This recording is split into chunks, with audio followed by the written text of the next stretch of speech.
株式会社ガンダムはガンド技術による医療事業を目指します。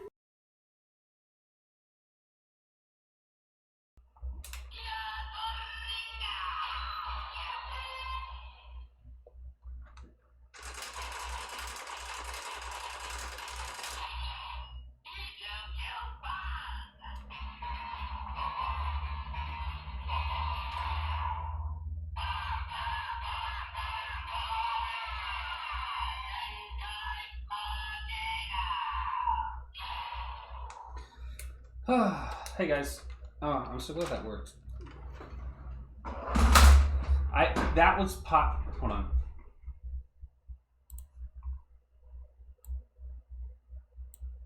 Okay, you shut up. You shut up. You shut up. That was only possible because of the Stream Deck. The Stream Deck. I got the camera fucked up today. I don't. Look at this. Check this out. It's the Stream Deck. I can't show you a whole lot of the buttons right now because a lot of it, like, okay, if I press this button, it takes us again. So I can't show you all of that. If I press this button, it mutes me. This button mutes Jay. Actually, it mutes Discord, but this changes the page.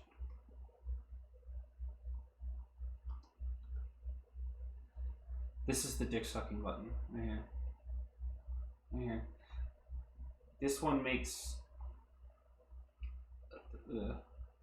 this one is what these are the buttons I used to just do that video just now. These three buttons are actually exclusively dedicated to VLC player, which is great. So now I can use the Stream Deck during Toku Tuesdays to make things hopefully a little smoother. I have more granular control over volume now with these buttons because they move in increments of 2 instead of increments of 5. So hopefully I can stop stressing so much about the audio on Toku Tuesdays, and also I have a very convenient pause button now. This one goes live. This one's I can't press these because, like, if I press this button, the stream will end. And this one's recording. And these buttons do things that you can't see. This brings up chat. I set this up just last night. So this is just sort of my first go around with the buttons. I'm sure I'll learn how to be a better button boy, a Benjamin Button boy later. I'm moving that out of the way. This is what we're actually here for. The Gundam. Oh wait, music. Okay, this isn't gonna work. This is probably going to be bad. Okay, but I'm gonna try something here. Because we just got this in, and it's kind of crappy, and it's not really a good one. But I'm gonna see how this even sounds on stream. Oh, okay, that's bad. Put them up there.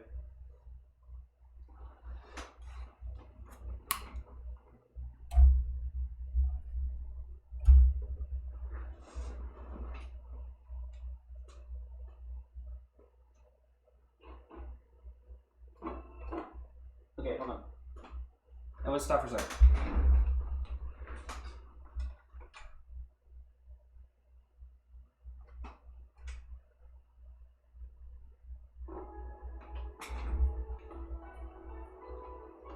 Why are you skipping? This is going really bad. Hold on.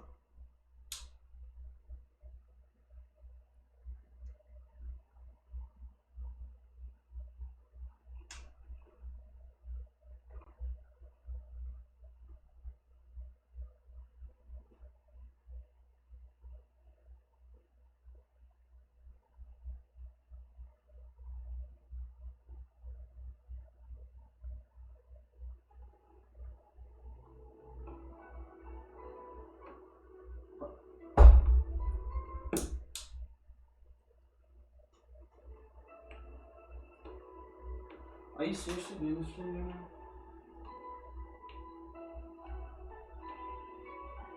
now? Pretend that I'm not doing this right now. Hold on. What's your fucking problem?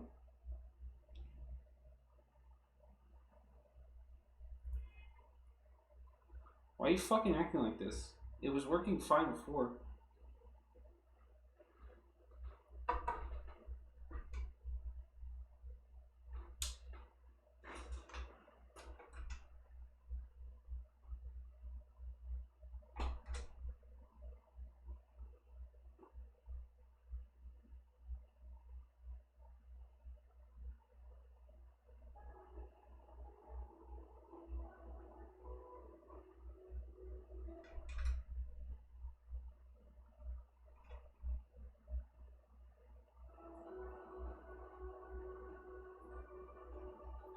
It's a vinyl.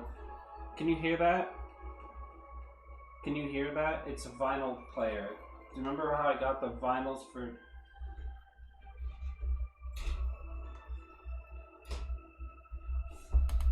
Do you remember I got this? It's the big fucking vinyl set from Valhalla. I wanted to get a more expensive player, but we couldn't afford it, so my mom just got me kind of a crappier one. And it's having some trouble on this one.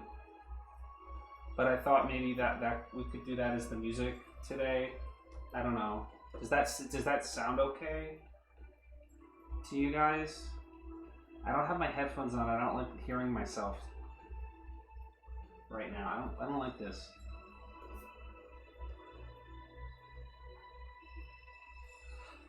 I just realized... Hi. Hey. I just realized I didn't move the microphone over. Because I'm a fucking idiot. Hey guys. That probably sounds a little bit better, right?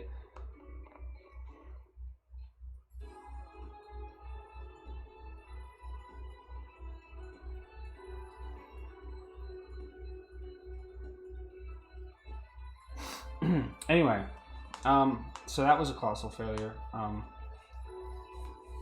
Let me show you guys the vinyls.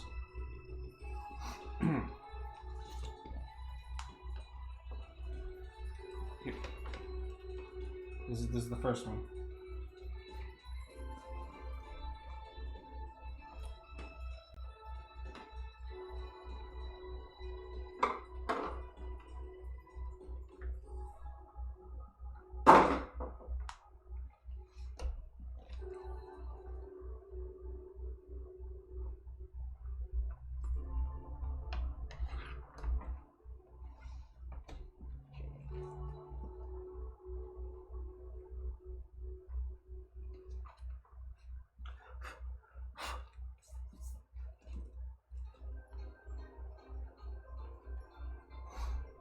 Okay, alright, okay.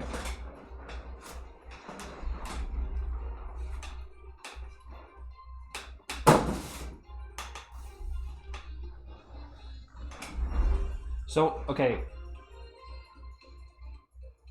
Audio quality wise, what do we think that is this fine, or do we want to not do this? Because it won't hurt my feelings if you guys say no. We can just do the normal music. This is fine. I thought maybe it would give it sort of a more realistic atmosphere, like a more real life atmosphere. Like it would. I thought that if it was like live, like music playing in the actual physical space, I thought maybe it would be kind of more like you guys are hanging out with me in my house. You know? This was so last minute. I didn't even know this was coming today. So, like, we got... this showed up... Can I check the volume? Oh, absolutely.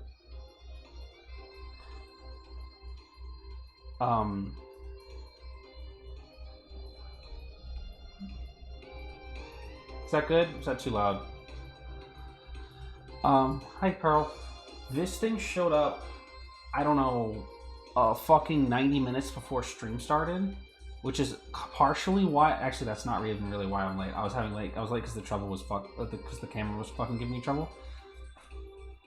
But I was like, oh shit, I should play the vinyls on the stream.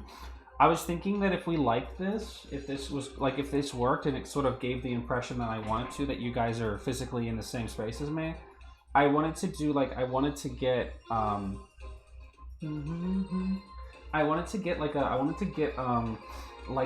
a new background, or like an alternate background that was sort of like a bar or something, like to invoke that. And then I would wear the Jill outfit, and then we could do like a chatting stream like that. I thought that would be fun. It would is you, like you're on that side of the camera, and then I would be he would be the bar, and I would be standing behind it, and then we would talk. I thought that would be fun. I just came up with this idea like yesterday, I think. So I'll have to like ask Voss for that probably. And Voss is probably gonna get mad at me for asking for more stuff. But then I'm gonna give him money for it, so he probably won't be that mad. Anyway, we're here for the Gundam. So this is high grade Witch from Mercury Gundam Aerial. I could probably move the camera in a little bit. Yes, okay. This is high grade Gundam Aerial. I was super lucky to get this. I bought this cunt at work. Actually, I bought Lubrith at work, I think. I bought this one at home on the weekend, but when newtype.us, that's where I got this from. When they opened, they got shipments in, and I was sitting at work and I got the fucking email. I literally, on my phone, at my desk, at my job, opened the fucking website and bought one. So because I knew that if I waited till I got home, they would be sold out, and I was right. When I got home, I checked my order, and they were already sold out. Is that too loud? Is that good for you guys? Just let me know if that gets too loud. Anyway, so this is kind of Aerial. It has 1, 2, 4 runners, plus the effects part runner that I already cut out, just to save myself a little bit of time and space, and a single green runner which houses the eye unit. I think this is what that is. So all in all, it's 4 actual runners, and then like 2. Oh, plus this clear runner for the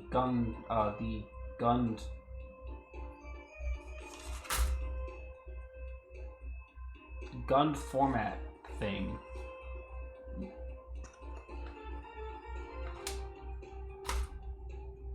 Isn't that nice? That's not stickers or any of that shit. That's actually just like, it comes in the box like that. Isn't that fucking cool? Well, I don't know if that's a sticker, but it's also like shiny and slightly translucent. It just comes like that. This is like the main appeal of this line, or at least it is of Aerial and Lubris. I mean, Lubris? How the fuck do you say that thing's a piece of shit? This is the main appeal of this. I think the other Lubris clones have this too. I haven't really seen them yet because they're kind of ugly.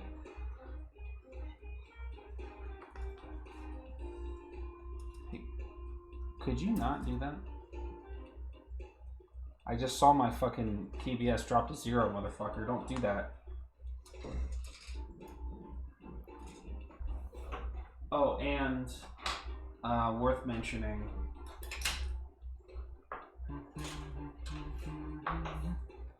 This is the sticker sheet. Most of this is optional, I think. I think these shiny bits, you don't have to put those on. I'm not sure. We'll see. We'll find out. I know that Lubrith has like no stickers at all, I think. I think it might have eye stickers. Maybe? I haven't really opened that one up yet. It's sitting over there. It's sitting over there on the shelf along with fucking dozen other kits that I haven't built yet. Anyway, 20 minutes in, let's get started. I am going to follow the directions for this one, I think. Just because this is my first time with this line, so I feel like I'll just do it the way they want me to. No, I'm not. I'm going to build the weapons first. Beam rifle. That's me. I'm really trying super hard not to dox myself today. You guys know I like to build the weapons and accessories first.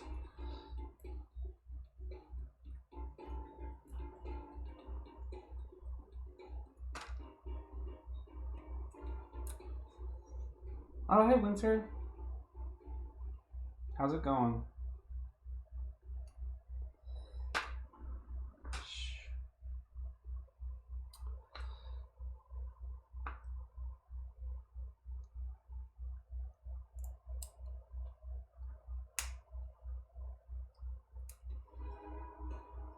Moving 14 hours in less than a week. Damn.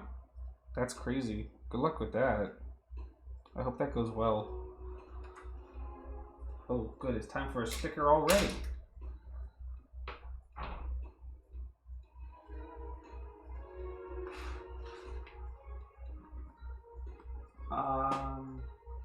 Here it is. Job free till the 26th. Nice. I have off until the 19th of this weekend.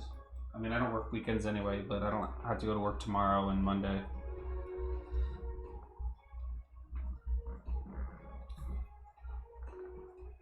$23.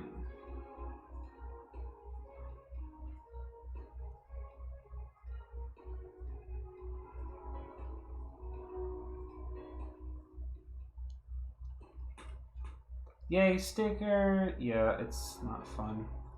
I heard that these stickers aren't bad. You know, recently I built fucking high grade revive Gundam or Zeta Gundam. Jesus Christ, the stickers on that son of a bitch.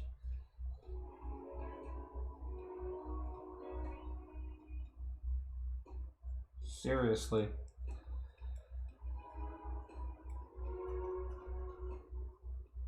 Also, high grade revive Gundam Zeta is kind of a piece of shit. Wait, is it Zeta Gundam or is it... The mobile suit is called Zeta Gundam. I want to work weekends or nights, or weeknights or weekends. That's nice. Hot Hung. That is nice, Winter. I'm glad to hear that. The job that I have now is the first time I haven't had to work nights and weekends, and it's pretty fucking great, actually.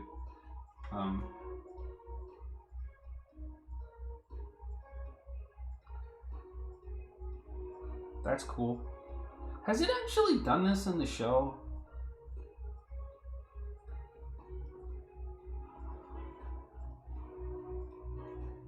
First few too? That's nice. Has it actually done this in the show? I don't really recall.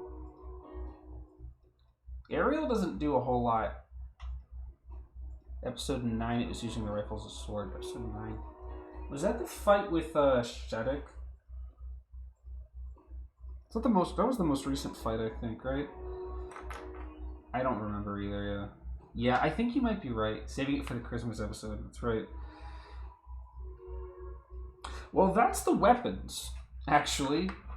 This bad boy doesn't come up with a lot. Except for the gun bits. I'm gonna do the gun bits right now, actually.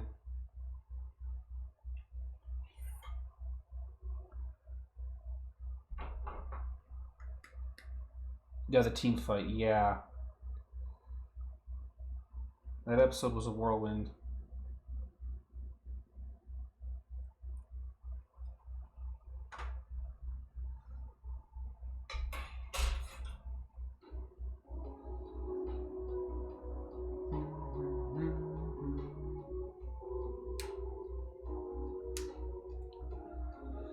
Oh yeah, the gun bits still count as weapons. This comes with the most basic loadout possible, which is the sword, the beam sabers, the shield, and the rifle, because Ariel has no bazooka, actually, or anything else like that. But it is sick as fuck. We're getting 2 week. Are we really? I knew we were getting another break. I didn't know it was that severe. C.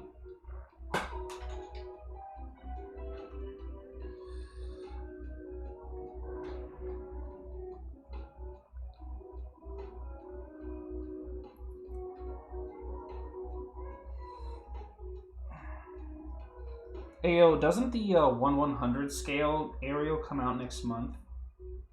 Is that next month? I still have to pre-order that fucker.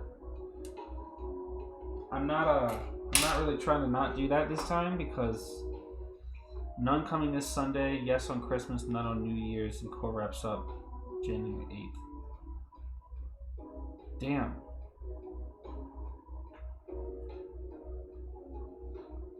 That's crazy.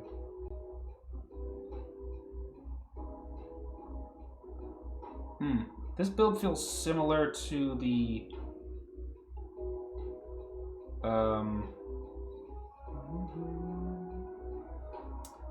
fucking fin funnels. They should make a real Gundam. There is a real Gundam. Go look up the 1/1 scale RX-78 in where is it now? Shibuya? No. There's one. There's a real one out there. There's also I think there's a 1/100 scale unicorn and a 1/100 scale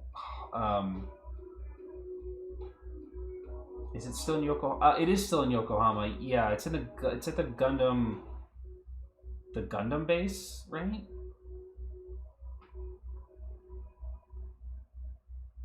Is the unicorn 1/100 scale or 1/1 scale? Isn't the unicorn like fucking massive? The unicorn's like huge, right? Is that thing to scale? I mean, I guess it probably is. They had it at the Olympics. Oh yeah, I do remember that. That was before I gave shit about Gundam.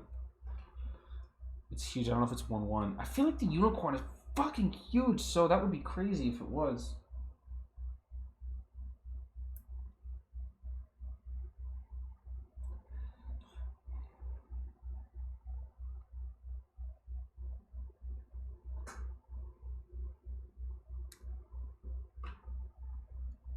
Oh yeah, it moves. Yeah, that Gundam moves.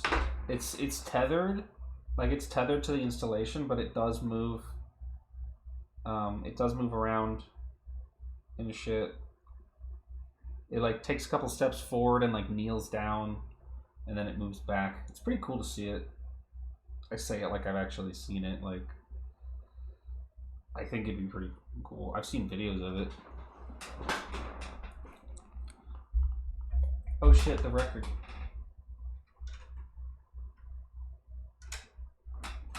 I gotta change sides, guys. Hey, when the music stops completely, you guys gotta tell me if I don't, like, notice right away.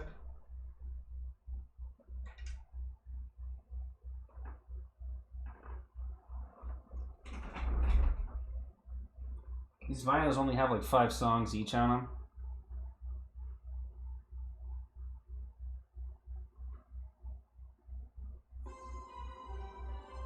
Unicorn has light projections for its transformation. I don't think I've ever seen the unicorn statue do that kind of shit. I just know it exists.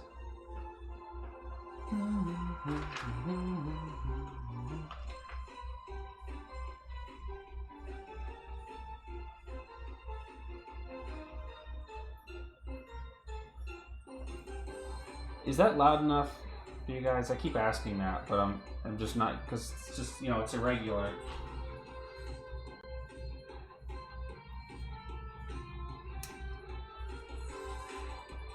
I'll have to look at the videos for it later. It's coming through. I feel like I'm fucking screaming. I probably am.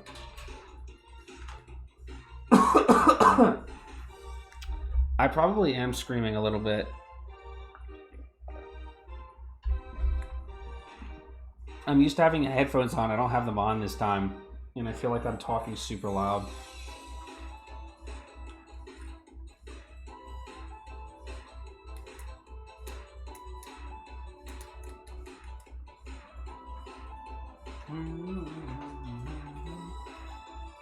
So far, lost switch from Mercury and 8th MS team. Yo, winner, you should watch Gundam 0080. It's a Christmas. It's Christmas themed. You'd love it. I don't know if you'd love it. I think you'd like it. I like it.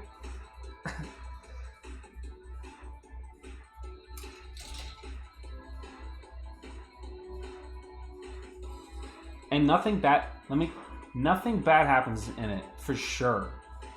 For sure, nothing fucking bad happens in it. For sure. I actually really like 8th MS team. It's just really fun to me. I really thought it was good. I think 0080 is like maybe my favorite. It's like I think I say this a lot. I feel like 0080 is my second favorite Gundam like series. Even though it's just a 6-episode OVA, I think it's like number 2 to me.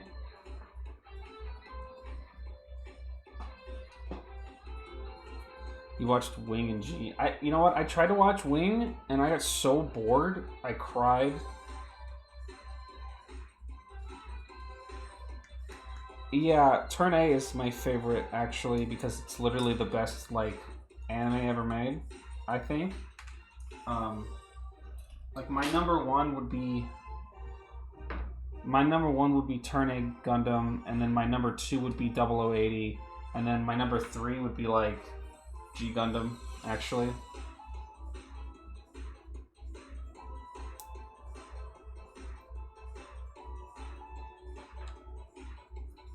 Because G Gundam's fucking awesome.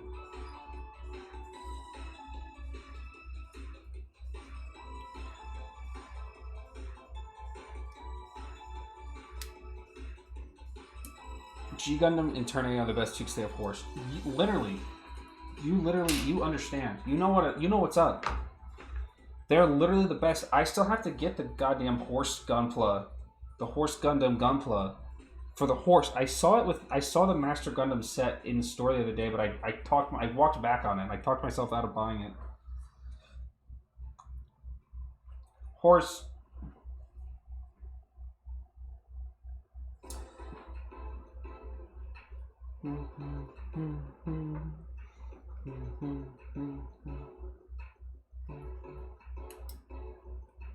I mean, I'll get it some other time.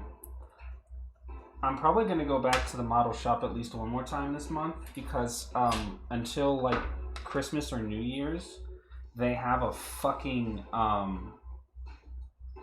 all model kits are like 20% off sale. Like just a general blanket, all plastic model kits are 20% off, which is kind of crazy, actually.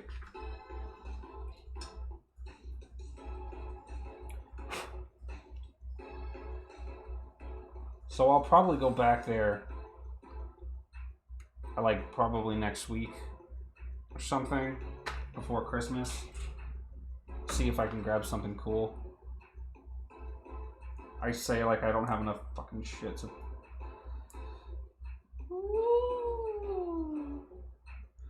Oh, sorry.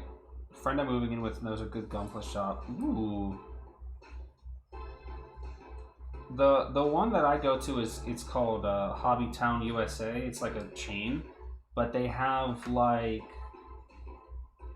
a whole fucking aisle of Gunpla shit, and then like they have like both sides like stacked of just Gundam, and then they also have like 2 fucking like plastic tables like stacked fucking super high with more Gunpla. And then in the back of the store, they have another like 3 tables also stacked to fuck up with Gunpla. They have just so much shit. And most of it is crap. But sometimes you can find some really good shit in there. Okay, like I've got a couple of good things in my backlog here that I found at that store actually.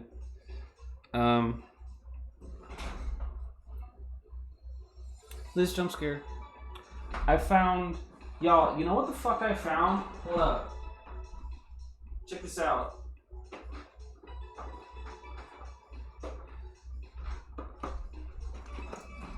Crap, Gunpla just kit bash. That's true. I found this fucking piece of shit, which is a fucking no grade 144. What the fuck is this? I don't know. Like, look at that. I have bought this piece of shit, which I haven't built yet. And, this big piece of shit, which is a fucking 1/100 high grade, which is a 1/100 scale high grade Gundam Master. So that I just found this at that fucking store. This is a one. What does it say? What does it actually say?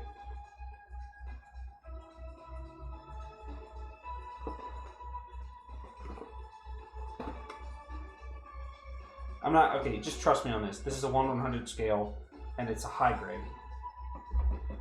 This is what high grades used to be. This is actually like, I mean, this is probably a reprint, but this is like actually from 1996 or like whatever the fuck. I have not built this yet.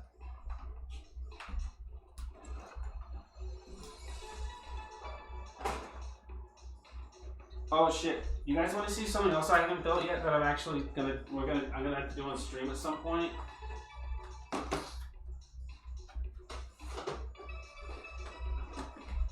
Check this out, check this out, check this out, check this out. Hello Kitty Gundam.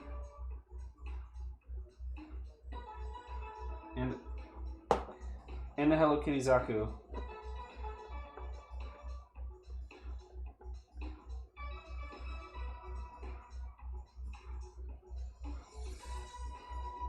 You can get these, guys. I can literally like show you like good places to buy these.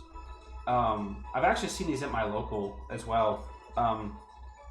These are super easy. This one in particular, it has stickers on it. If you're not a fan of stickers, you don't want to steer clear. But no nippers, no glue. I mean, nothing requires glue. But this one's really good because this is SDCS. Cross silhouette SDs are really good. SDEXs kind of suck because of the stickers. But if you don't care about stickers, perfectly fine. But like, so like you can make the kitty and the Gundam, but then like you can also put her fat ass head on top of it and make like the Hello Kitty Gundam.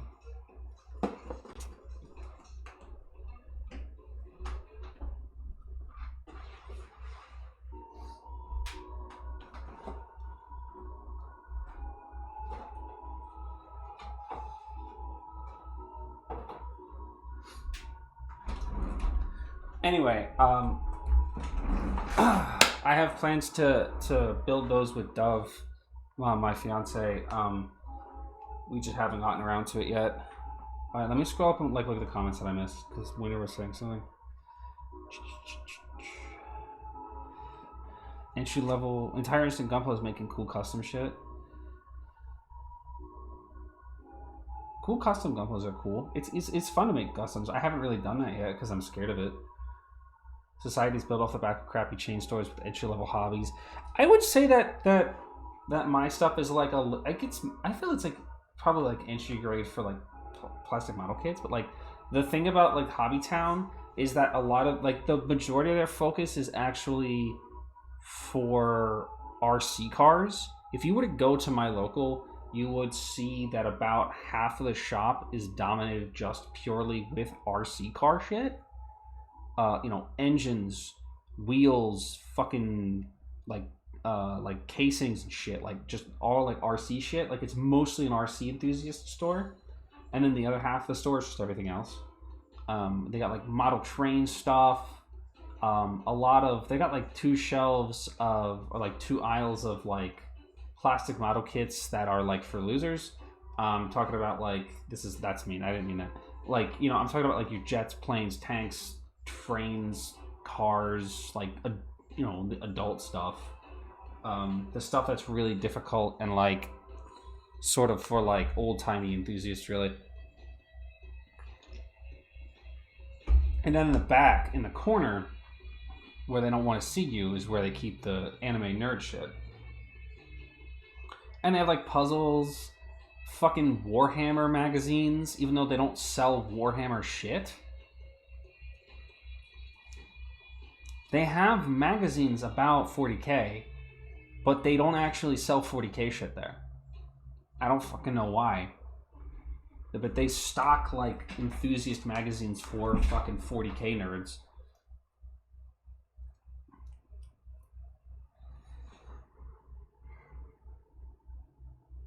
Anyway, what was I doing?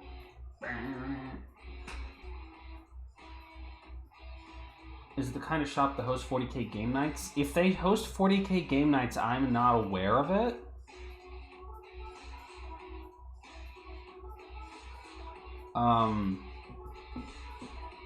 I know that they host. I know that the back of the store has an RC track in it. And that you'll see, if you go on weekends, you'll see people like billing and tuning their RCs and like testing them on the track. And I know that twice a month they told me that they do Gunpla get-togethers where you like come and hang out and build Gunpla, and then if whatever you buy while you're hanging out with the group, you get like a discount on. I never end up going to that because I kind of just always forget about it. And whenever I remember it, I don't have any money to go buy Gunpla. And then also I'm like kind of a loser, so I never do stuff like that. Anyway. Dedicated 40k store in a nearby city. That's cool.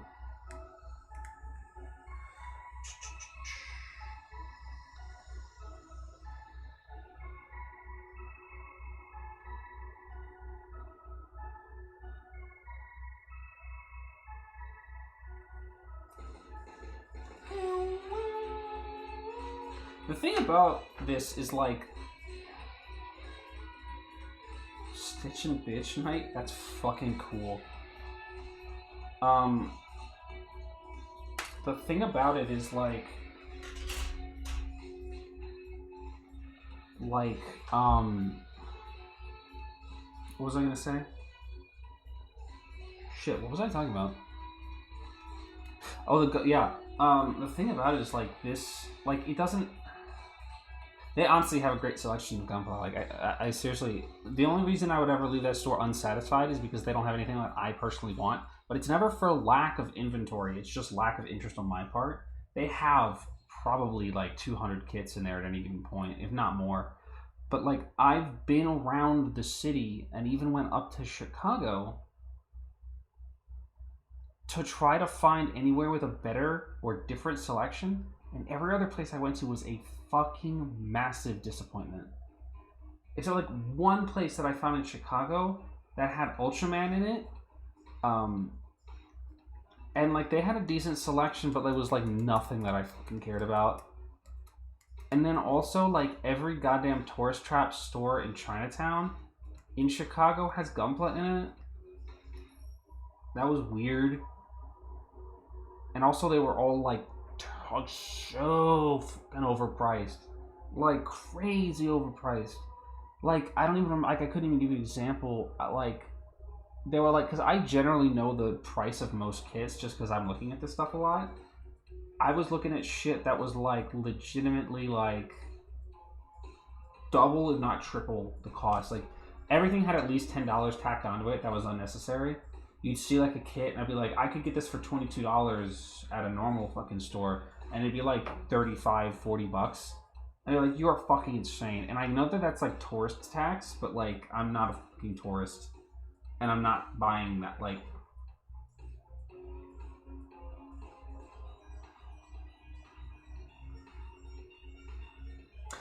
anyway,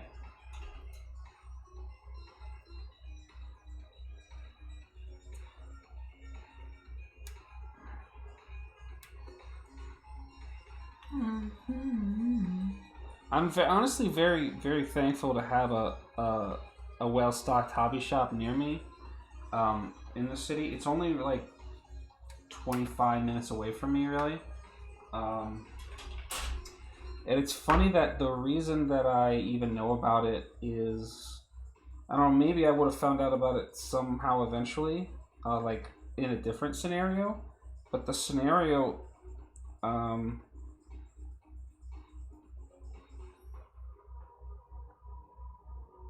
on. There we go. The scenario that prompted me to discover this place was that, so when I moved here, when I moved to the city was when I decided to start getting into Gunpla, because I found out that at Target they have Gunpla. So I bought an RX-78 at that Target, and then months pass, and I'm like buying some kits online, like here and there, and I'm like getting whatever Target has on their selection, which is not very much. And then like I'm doing something. Oh, I buy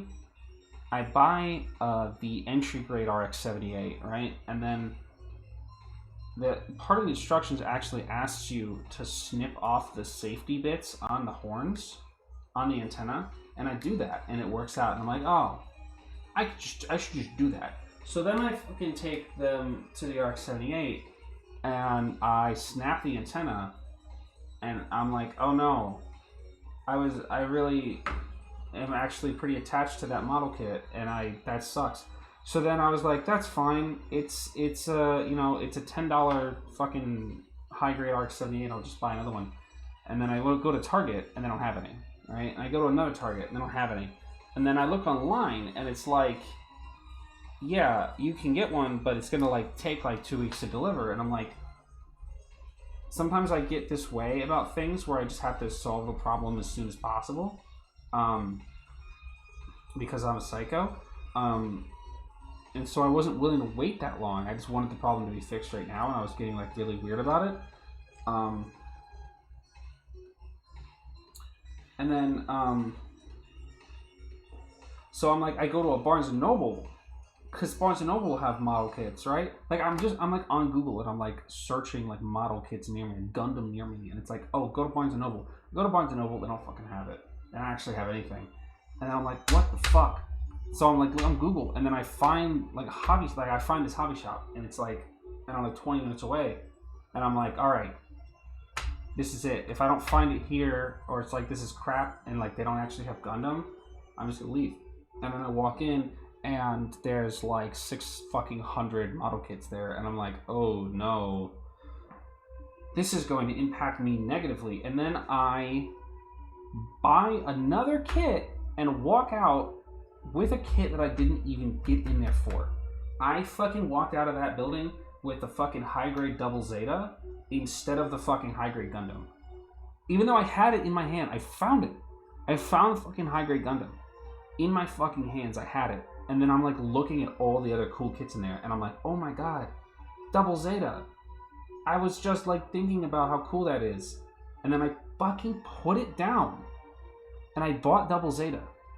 And then I went back to the car, and I'm like talking to my family, and I'm like, and like my mother-in-law, she's like, is that the one? Is like, did you get what you wanted? And I was like, well, no, actually, I ended up buying something else instead. And she's like, go back in there and buy the fucking thing you came here for. And I was like, yeah, okay. And then I went back in there and I bought it. I just bought both of them. Because at that point I was like, well, if I'm going to buy this, I can't buy what I came here for. And she's like, go back in there and fucking buy what you came here for. I'm like, yeah, you're right. And then I visit that place like monthly at least.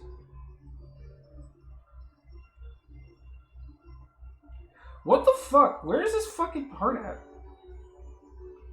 B23?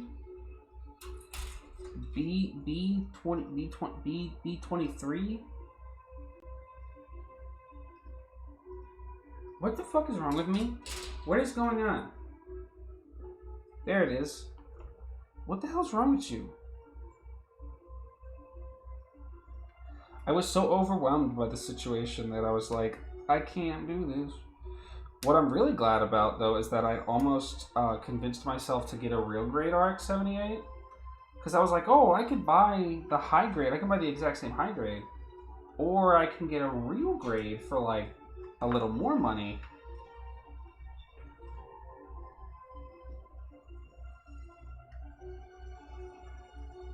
You do not want that real grade.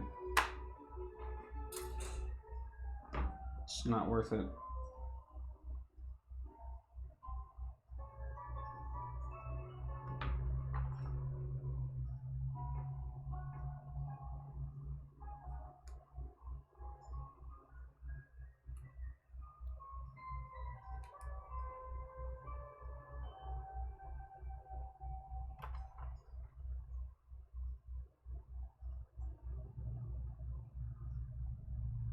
So then now I have two high-grade RX-78s, and because I broke the antenna on one of them, I just ripped its head and its arm off, and I just keep it in the last shooting pose, which worked out really well.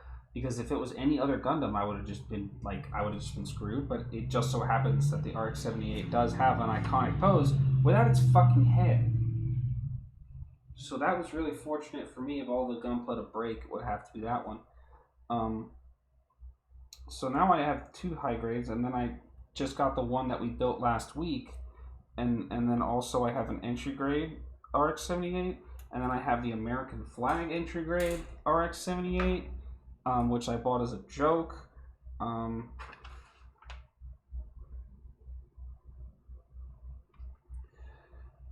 Was it funny? No. And then I have the Master Grade 2.0, which I haven't finished building yet.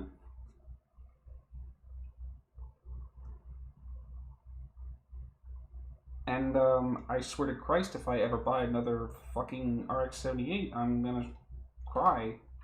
I don't need any more. I don't even know what I would get at this point. Like, what else even is there?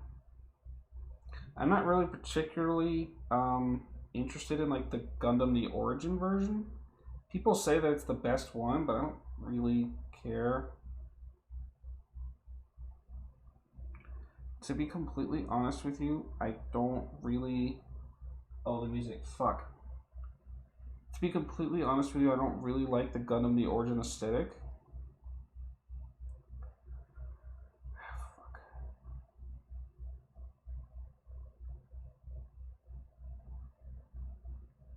And I think that the shoulder-mounted cannon thing is kind of stupid.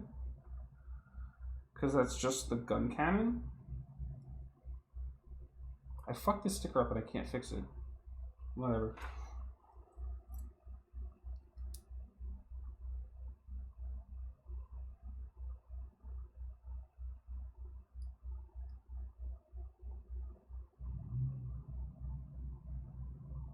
Oh, that's unfortunate.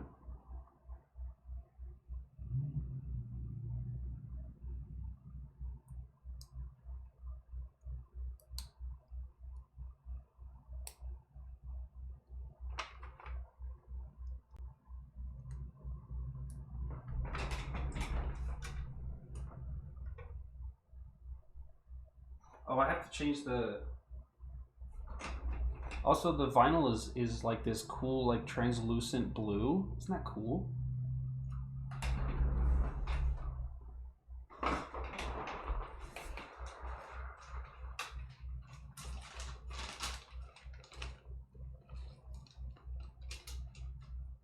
By the way, for those of you who were unaware of this situation, I didn't buy this vinyl. I was sent this by mistake. This is like $100 and something, like $140 complete sound collection of Valhalla's music on vinyl. I ordered a fucking CD. This CD, actually. I ordered this CD, and they sent me these vinyls instead. And then when I emailed them, and I was like, yo, boy, you sent me the wrong thing, my man. They were like, yo, sorry about that, brother.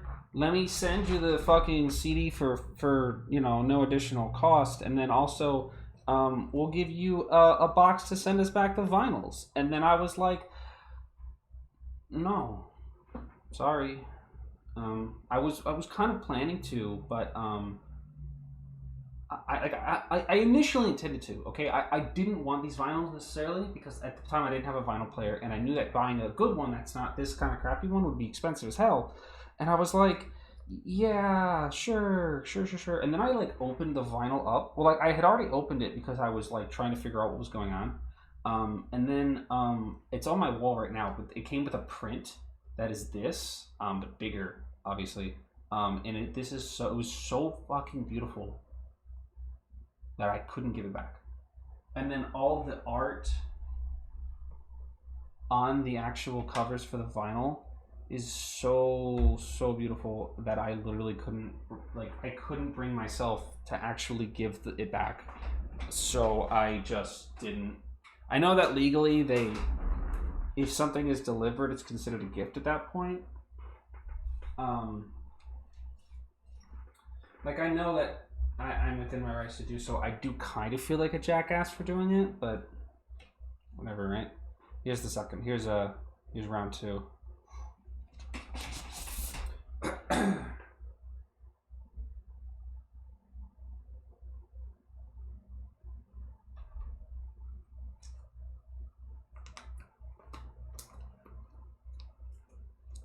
But anyway, that's the story of how I got. Like, you can look up how much it costs. Go like Google like Valhalla Complete Sound Collection Vinyl or something like that. It's like $100 something. The CD that I paid for was like $20 or like something like that.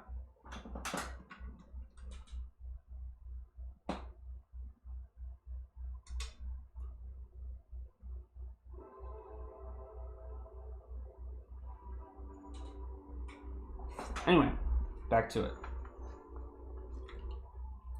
If y'all hear the music stop and I don't notice it, just let me know. Because I'm not going to fucking forget.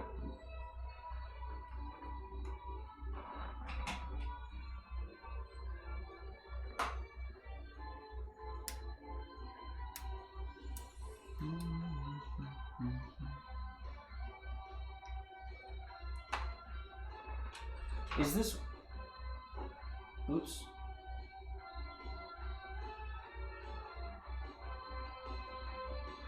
Is this working at all? Is this changing the vibe? Is this, are you guys feeling it?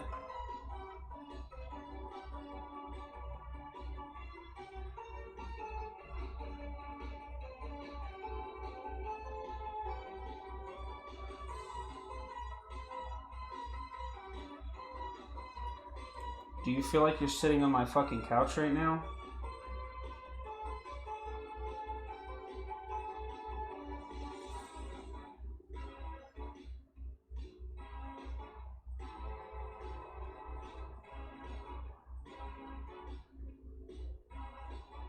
Sorry, you can't see what I'm doing. I'm trying to put a sticker on right now. Ah, shit. Oh, fuck. I fucked that up so bad.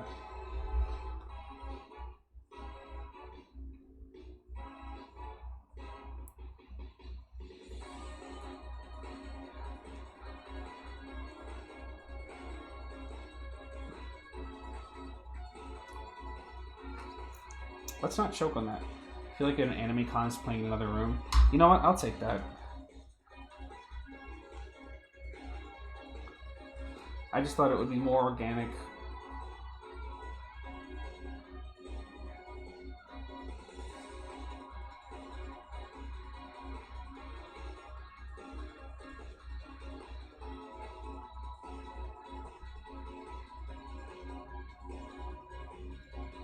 I think the next time that I do this probably won't be during a Gunpla stream with this guy, and it'll probably be sitting like somewhere closer to the actual microphone, and maybe that'll change things somewhat.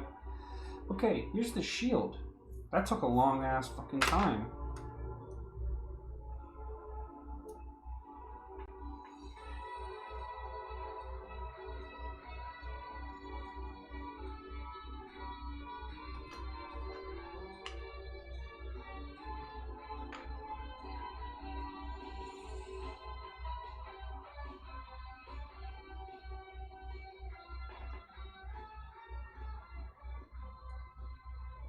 So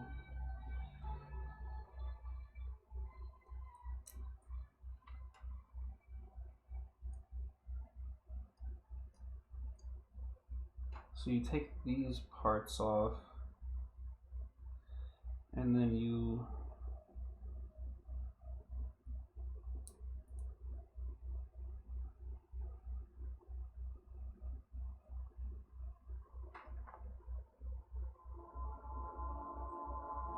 can put those on the rifle. You have to rip them off the shield for that.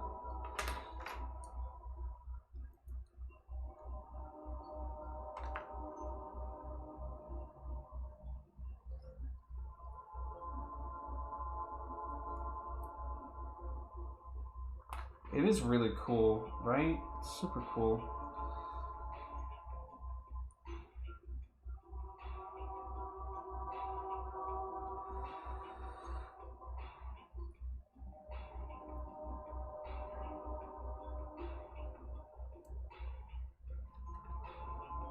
Actually,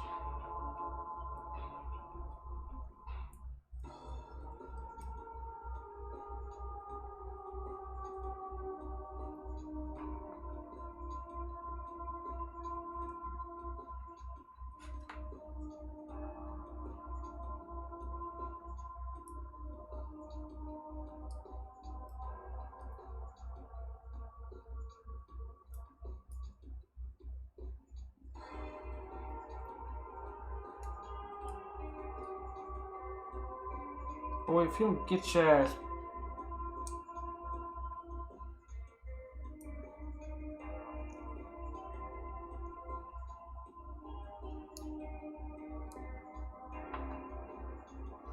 I can't wait to see how much more in depth like the 1/100 and the eventual master grade will be.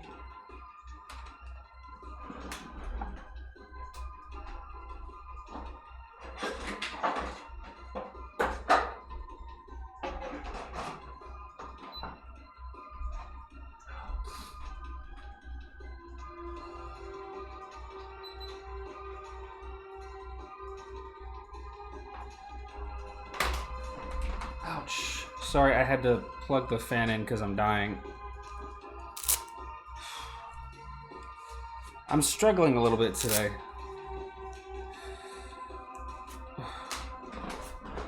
I'm having a lot of fail girl moments right now. Ah!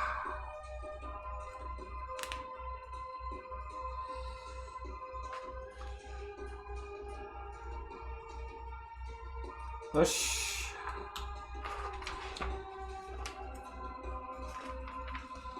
Alright, fail girls, let's go!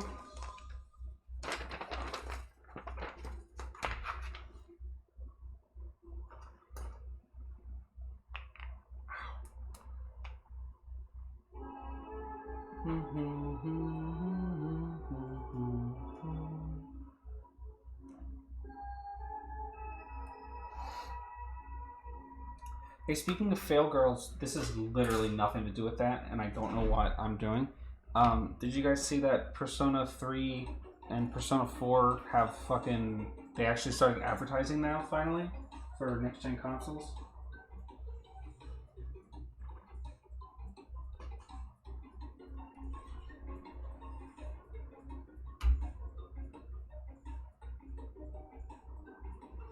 And they're only $20. Which I guess we already knew that because I think Persona 4 was already just $20. But I'm gonna buy Persona 3 like 3 times. Like, I'm dead serious. I'm like not. This is like not a joke. I'm so fucking serious about this. I'm seriously gonna buy Persona 3 for the fucking PC, for the PlayStation, and for the Switch. I'm dead fucking serious. They will see how passionate I personally am about Persona 3.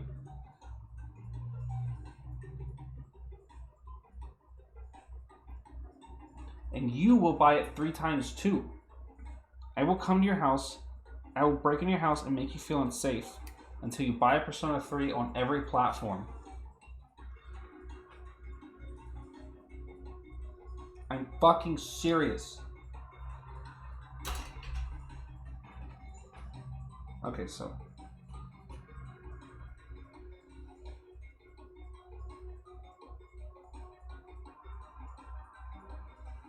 this.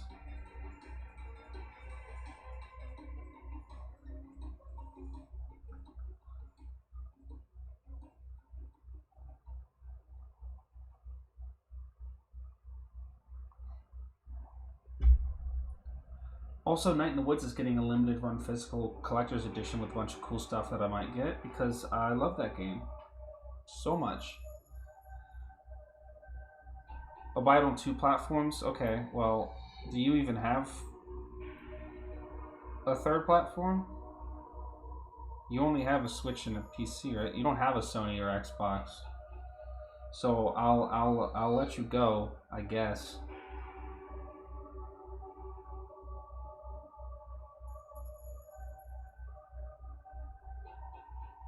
Do I want you to buy an Xbox? Not really. You could buy a PlayStation, I guess. Technically, you could buy it on Steam and also on the Xbox Game Store on PC. Technically, you could buy it 4 times. Maximum. Although I think if you buy something on Xbox Games on PC, I think you also just get the Xbox version. I don't know because I don't fucking have an Xbox because Xbox sucks.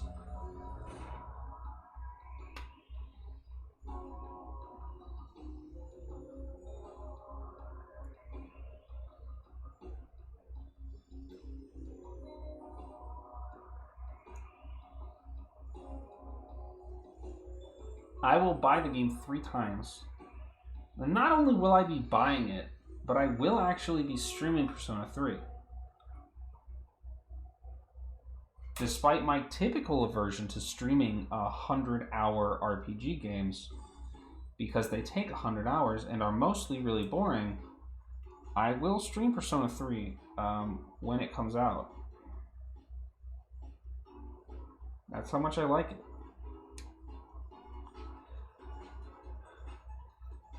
On the technical level, the Xbox is better than the PlayStation. Yeah, well, considering that the Switch outsells them both, I think we all know that technical specs mean fucking nothing.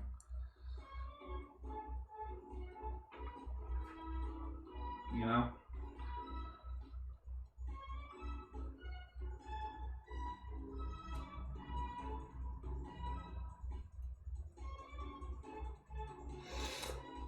I think, yeah, well, probably what I'll do is, it's not like you can even buy a PS5.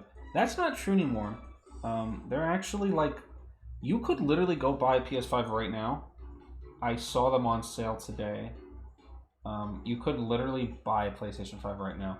Yeah, they're actually, like, in stock now. Sorry, I'm doing a really bad job at, like, making a Gunpla stream. Yeah, you can buy them in stores and online. I literally have one. Right here.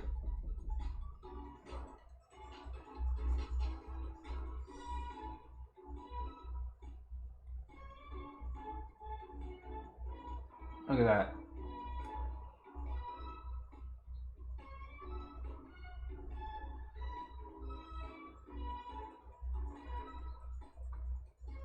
Now I gotta fix the goddamn camera. Stickers, putting stickers on it's a lot of fun. I really needed something to do with these, with the U stickers, because they're like, they've got that weird translucent thing on them. PS5 only has like 5 games total. Yeah, the PS5 only has like 5 games, but it also can play the entire backlog of the PlayStation 4, which I personally think also justifies its existence. It at least justifies switching. If you are a PS4 owner, you can sell a PS4 and then use that money to buy a PS5, and now you can play all the new games and lose 0 of your old games. That's what I did. And then today, I got a 5 fucking terabyte hard drive for the PlayStation 5 so that I can actually download games on the goddamn thing because it still has shit memory. Or shit storage space. Just like its younger sister. Or older sister. Yeah. Just like its older sister brother. It has shit fucking memory. I mean hard drive space. Storage. It has shit storage. The storage capacity of Sony platforms is fucking garbage.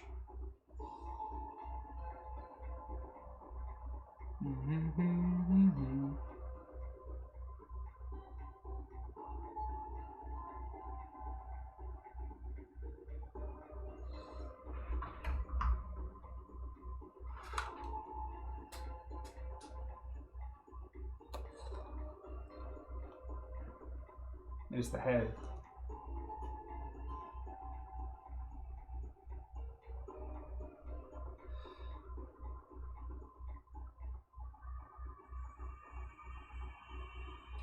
The Xbox has 0 games because they keep canceling everything.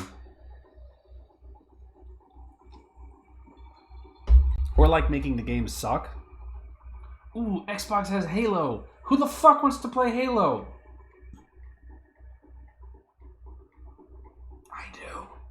I do. Me. I want to play Halo. Me. Xbox doesn't even have Guilty Gear until next year. Man, this stream's taking forever, huh? Exclusives, which there are none for Xbox because it's fully cross-compat with PC. Or the other way around. I mean, yeah, I think that's kind of the biggest problem with the Xbox as a console, is that everything on Xbox is on PC. Yeah, if you've got a good PC, you have an Xbox, right? Like, there's no real reason to own an Xbox, because basically anything you'd want to play on the Xbox is on the PC. So you're better off just buying a good gaming PC, which is not really inherently a bad thing. Xbox is there for people without the budget, especially the Series S. That's definitely true. But essentially, yeah, if you were really serious about, or a Steam Deck. Steam Decks are more expensive than an Xbox, aren't they? But yeah, I see your point.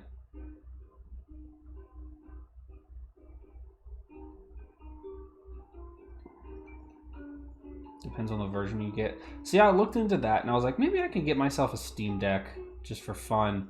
But I wouldn't want a Steam Deck with crappy storage capacity. I would want the decked out one with like good processors and good storage. It's a similar price range.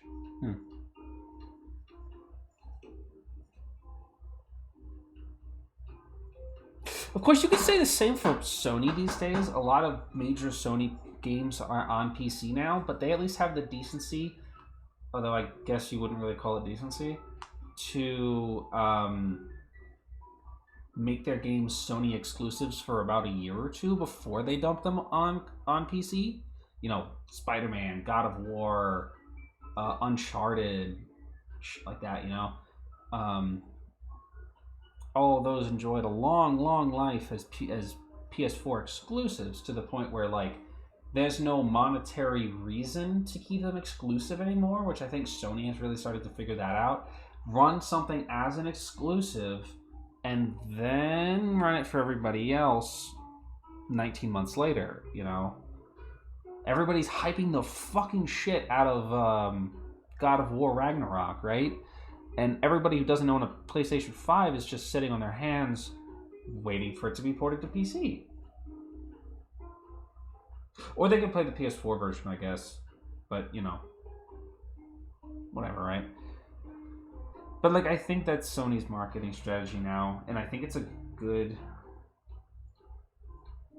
strategy.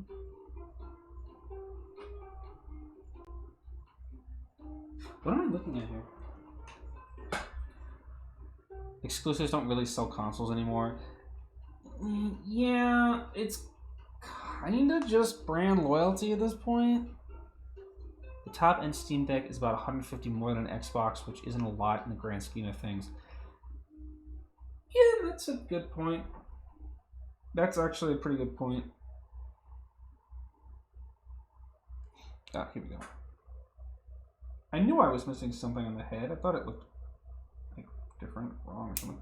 That being said, people would buy the PS4 for God of War and Spider-Man. See, here's the thing is that I did buy the PS4 in 2018 for Spider-Man, but the reason that I bought a PS5 in 2020 was because of Spider-Man 2.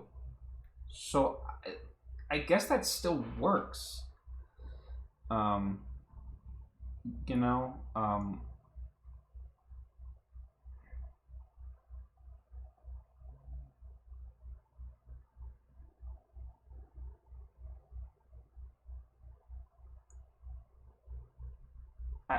I wasn't gonna wait for Spider-Man 2 to come out on PC, and even if I did, there's no fucking way in hell I could run it on this piece of shit. That's why I bought a PS5. Although I think honestly the biggest the music, I think the biggest immediate thing that made me be like, all right, it's time now for me to get a PS5 was Street Fighter 6. There's no fucking way I'm gonna be able to play that goddamn game on my PC, and I have to goddamn play Street Fighter 6. You guys seen that shit? Holy fuck! Seriously, have you guys seen that shit?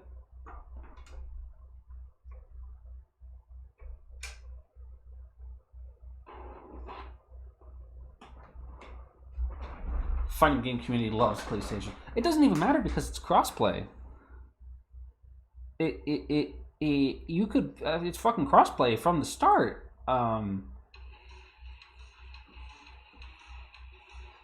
Doesn't FGC just like PlayStation because they like the DualShock? Isn't that the whole reason the FGC loves the PlayStation? It's just that everybody likes the DualShock better than the Xbox gamepad? Is the Xbox gamepad called something? You know, there's the DualShock, the Joy-Con. Is the Xbox one called something?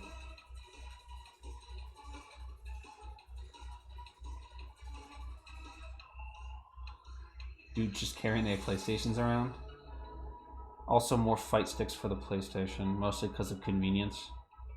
And the PlayStation is a fine machine. The PlayStation 4 is a fine machine. If you get a bunch of PlayStations, they all run the same.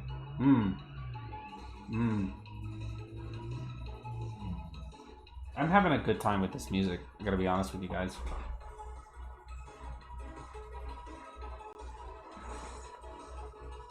Cheaper than a bunch of PCs with potentially different hardware setups. Yeah, FGC's pretty much all fighting games on competitive levels are always played on PlayStations, right? If you go to an MKX tournament or a fucking Guilty Gear tournament or a fucking goddamn Injustice tournament or whatever fucking bullshit, it's all PS4s out there. Even still. You know, because nobody can get a fucking PS5. Most tournaments use PlayStations. Because basically every single major fighting game comes out on the PlayStation. Not every fighting game comes out on the Xbox because the crowd isn't always there. But King of Fighters, you know, fucking Guilty Gear, Blaze Blue, fucking Melty Blood, fucking Cross Tag.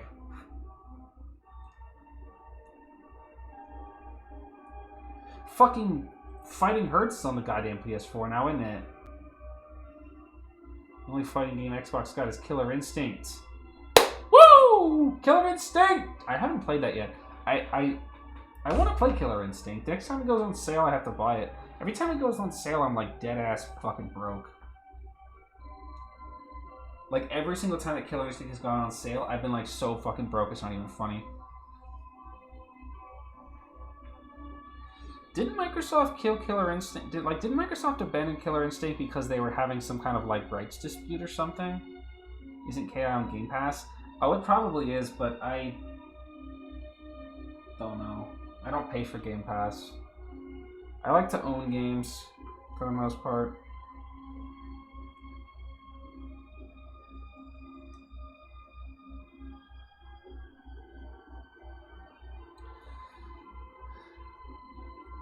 Counter break. This fucking counter breaks. Bullshit ass game.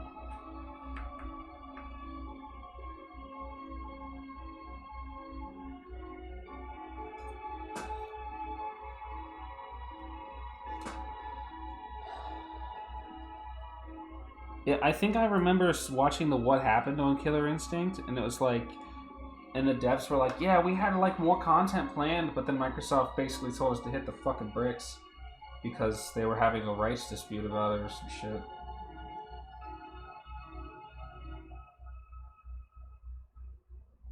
And it's like, that's a bummer.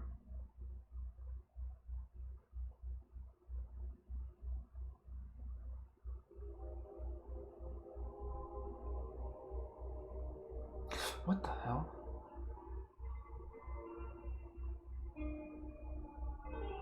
Where am I?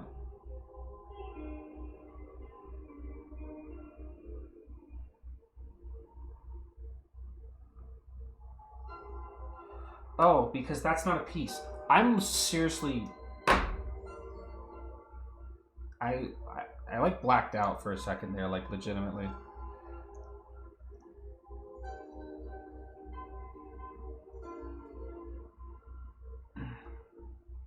Anyway, crossplay's out on Guilty Gear Strive. You guys should go play Guilty Gear. Not with me though. I'm bad at it now. I lost my way.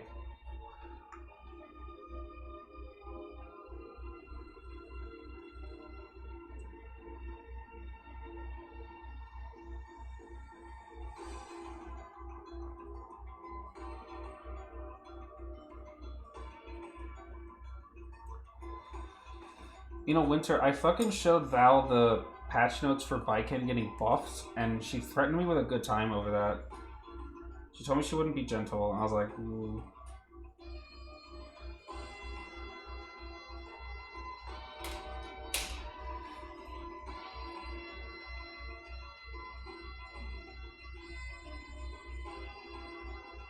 B230. I should take her up on it. I know she would beat me silly. It wouldn't even be funny. Baiken's... Yeah, didn't they fucking remove the limit for Tatemi just like they did with Grieve Reaper? Like, Baiken really needed to be more oppressive. Fuck off. I know I read the patch notes, but it didn't really, like, stick in my mind, even though I literally showed it to Val. I was like, wow, look at a... No, it fucking doesn't! It literally does not! This is always the case. She can do it in the air and as soon as she lands. That's bullshit! I tried to pick up Baiken, but I wasn't, like... I couldn't really make it work. She needs a counter overdrive.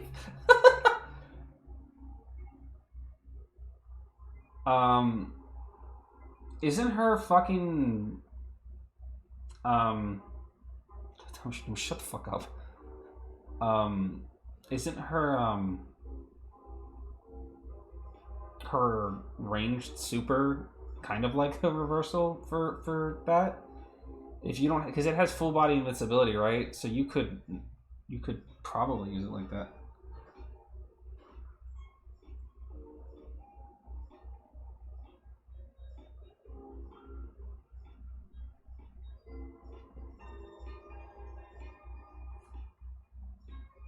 They should give Baiken a meterless reversal. Oh, they fucking shouldn't. The only person who should have meterless reversal is me when I play Sin. I'm the only one who deserves fucking meterless reversal.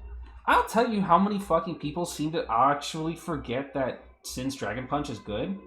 I cannot tell you how many fucking people will put me in the corner and then, like, they'll do their combo and then not block afterwards or, like, not back up, and then I'll fucking catch them with the DP every fucking time. It literally never fails me. If I get fucking put in the corner, I know I can get out with a DP. If they fucking block the DP, they actually know what they're doing. Only DP Sin. Sometimes I just raw DP with Sin, and it fucking works. Sometimes. Sometimes I do raw overheads too, and that connects, and I feel like I just shit on them. I would tell you, Bridget players are really susceptible to raw overheads for some reason. I seem to always catch Bridget players like that. Even if they win the round, I seem to always be able to catch them by just doing the overhead. Okay, they did take away Beak Driver from Rev 2 because that was bullshit. I get why they did that because that was fucking insane. But in exchange they made no one expects a raw super and a raw super. Kai players do that shit.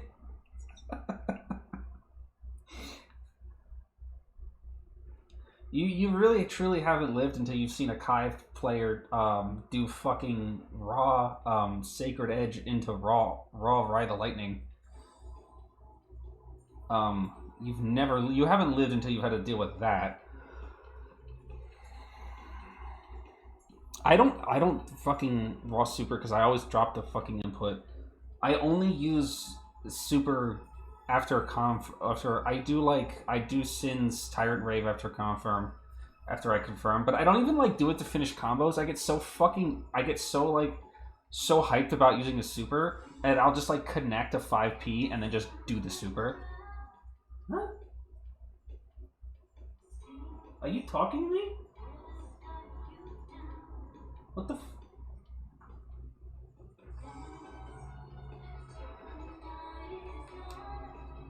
What is this? Oh, it's Shine Spark.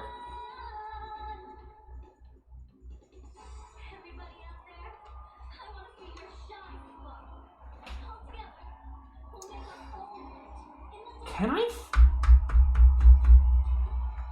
Let me tell you what's also good about Sin's Tyrant Rave in Strive is you can delay the second part of the hit for a really long time. So if you screw up and they catch everyone will block, if they're not, it's a knowledge check. It's literally a knowledge check because if they don't know that you can hold that second part of Tyrant Rave, they'll stop blocking and try to punish you, and then they will get fucked in the dick for it. And it's funny every single time until they remember to do it. It's like I'll do it twice just to see if they've learned not to do that. Most people only need to be told that lesson once. Most people only need to get fucked like that one time. What's really good about it is when they block the Tyrant part and then you hit them with the Rave and they go through the fucking wall with it. It gets me every time. It's so... I can imagine how fucking demoralizing that must be to think that you block the super only to forget that it's a 2-part super. Demoralizing, I'm sure.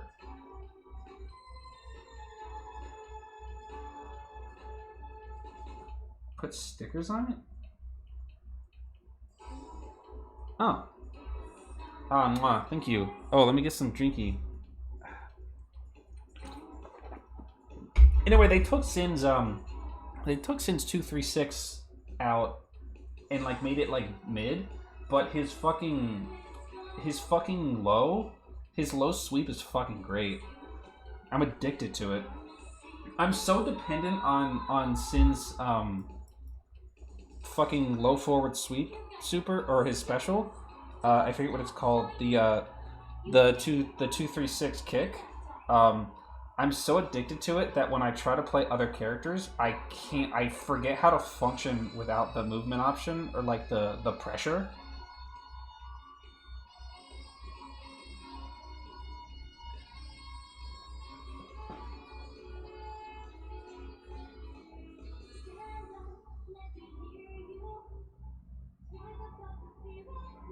Why are these stickers so hard?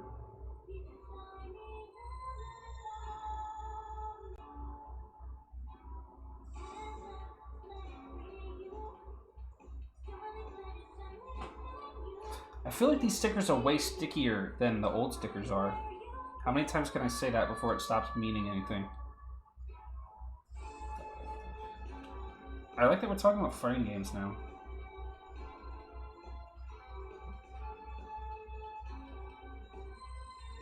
See that? Yeah, it just happens. You know, fighting games on the brain. Street Fighter 6 beta is probably live. Is it live already, or I was hoping to catch somebody's stream of it. I can't check my phone right now. I was hoping to catch somebody's stream of it for a raid. Probably, I was hoping to catch Shimada, actually. I didn't fucking get in, by the way. In case you were wondering, I didn't fucking get in. But it's fine. It's fine because I'll be out of town this week anyway, or this weekend. So, like, if I got in, I wouldn't be able to play anyway.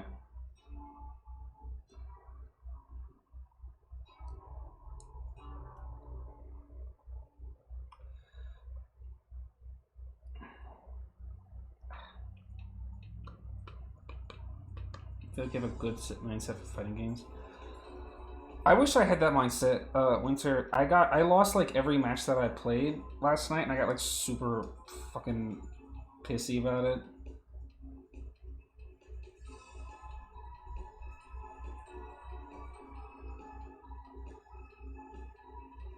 Maybe I just wasn't in a good mood last night. I don't mind losing. I don't really mind losing. I mean, it frustrates me sometimes, but what I mind is just getting stomped on. And last night I just got stomped. I just got stomped repeatedly. I don't give a shit if I lose, like, even if I lose like 2-0, I don't really give a shit as long as it's like a decently close 2-0 and I put up a fucking fight. This is not what that was, baby girl. I got fucking stomped on for like an hour. I was so mad. And like,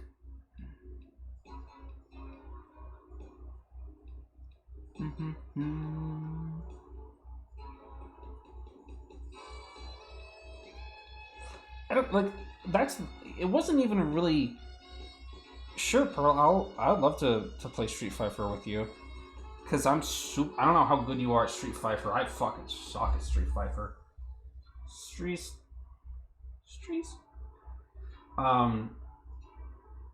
Consistently fucking something up. I feel like, I mean, I do learn when I lose. Like I have learned things. Like I basically only play Sin in Strive right now, so I'm learning a lot about how to play Sin. But last night I felt like I wasn't learning anything because I was just getting fucking stomped on. And I was just like, it's hard to learn. Like, learning from your mistakes is fine, but sometimes you're not really making mistakes, and the other guy is just that much better than you. Like, the mistake was accepting the match, and what I learned from that was don't do that. Also, I got demoted last night, which didn't feel fucking good. I got kicked out of floor 6, or floor 7. I got kicked back down to floor 6. I was like, God damn.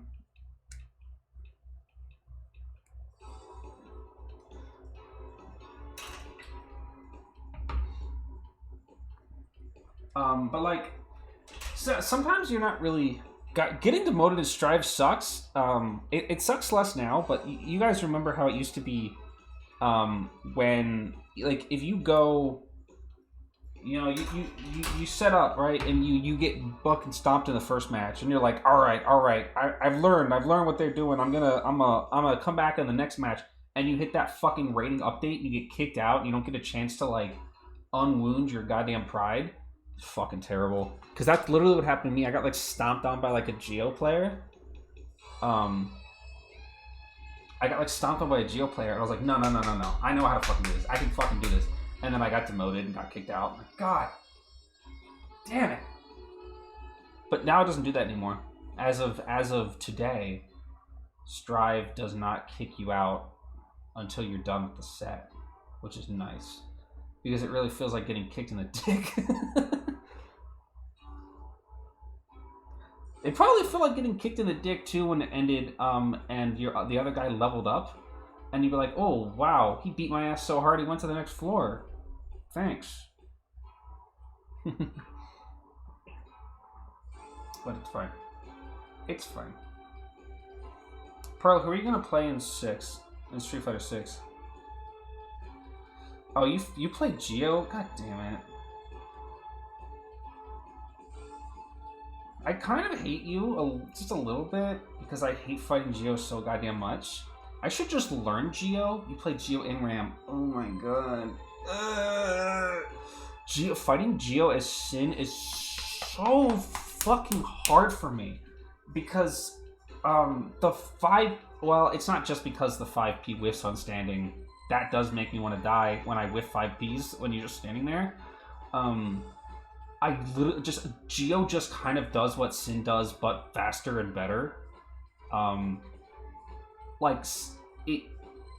Geo kind of just does what Sin does, but faster and better. That's really all I have to say about that. Geo kind of just does what Sin does, but faster and better. Her 263K, I think he almost always beats out Sin's unless you time it right. Her ability to cover range is better. Her damage buffs are crazy. I'm not really cover range, to make up ground. Her fucking slash strings are fucking nuts. She has a low hitbox, so fucking... It's hard to hit her with some of Sin's normals. Yeah. I like fighting Geo players, because if I beat one, I really feel like I earned it, because Geo's like one of the worst matchups for me. Not even necessarily for Sin as a character, just for me as a fucking player. My worst matchups are like Geo and Bridget. I don't know what the fucking problem is with me and Bridget. I cannot figure her out. I don't know what my problem is, because Bridget's not really that great. But I feel like I consistently get frustrated and get beat out by Bridget players. Ram is also a problem, but I don't really fight Rams that much, to be honest. In the mid floors, there's not a lot of Rams out there.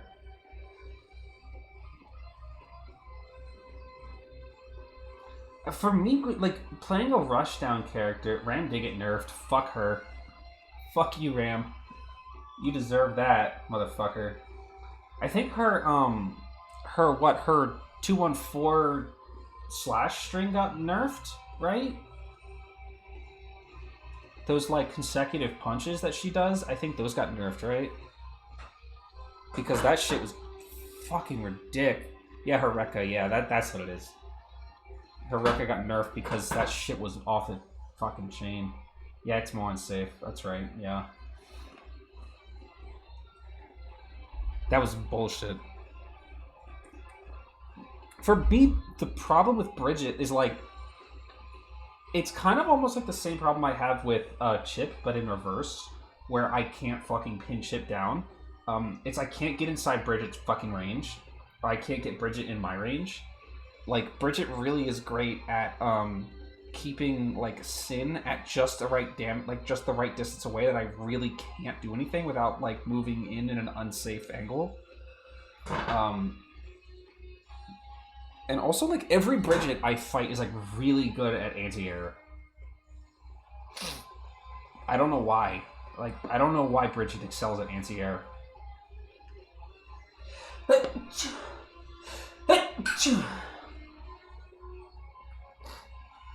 But she fucking does. For me, at least. But the thing about Bridget is the same thing about Chip, is that when you do hit her, she crumples like fucking paper because she has no health. But that's, more pronounced with Chip, where you fucking hit Chip one time and his fucking kneecaps shatter. You have to hit Bridget at least, twice for that to happen.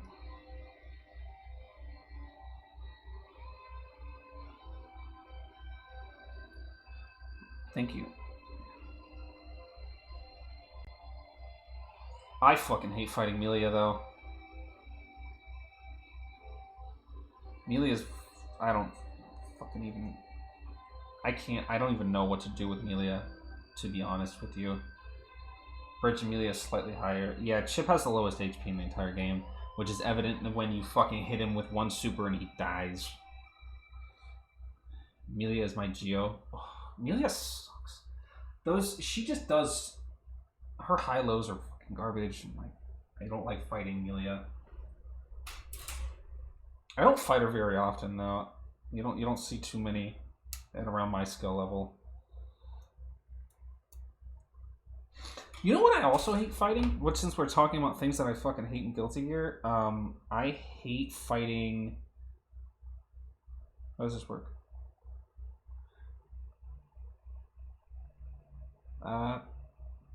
Chotomate a second.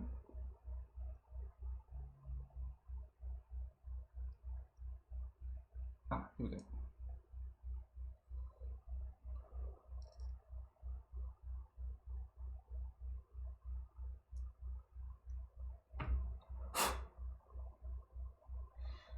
Chotomate.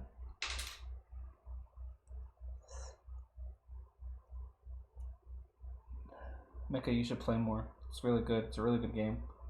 I love it. It's like the one fighting game that I like feel like actually clicked for me. You know what I fucking hate fighting is Soul. Maybe less so now that they nerfed him a little bit. Well, they sort of nerfed him.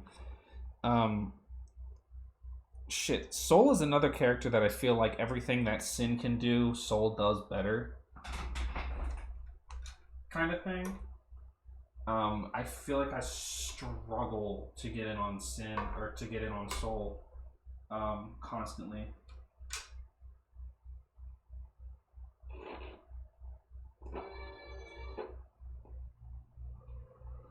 Melia's got the best team though. That is literally true.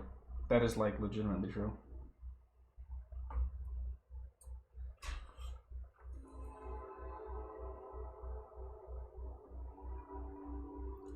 My favorite character to fight is Testament.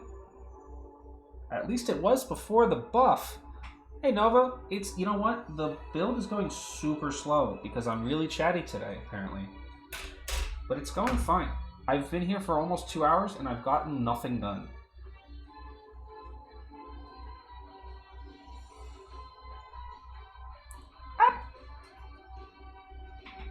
Uh-oh.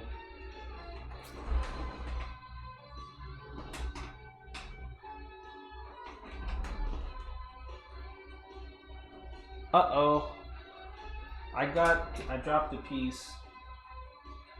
Wait, chotomate. I need to go get a... I'll be right back. I gotta...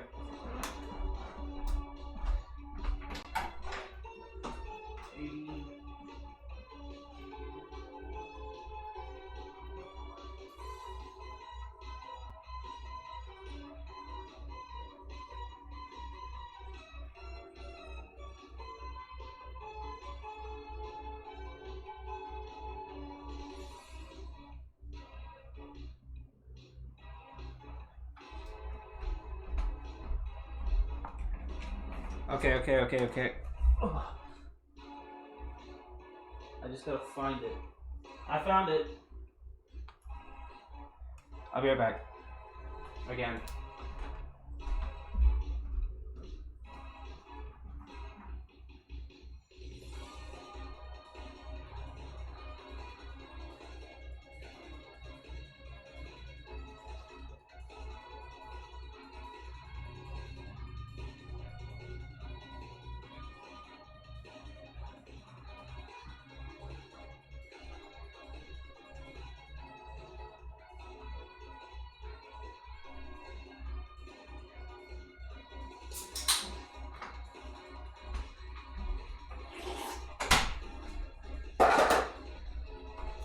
Alright, bitch. Season 1 Soul was a monster. I didn't want to hear about Season 1. I didn't play during Season 1.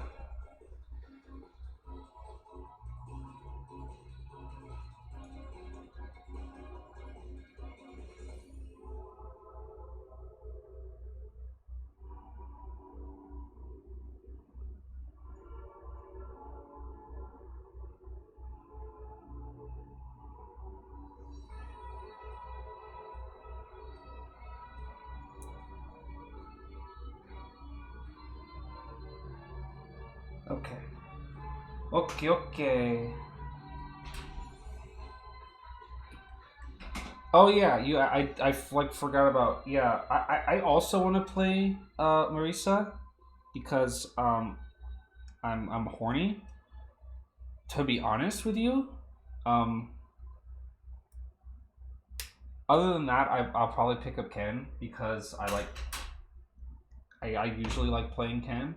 I play Ken in Third Strike, and he looks really fucking good in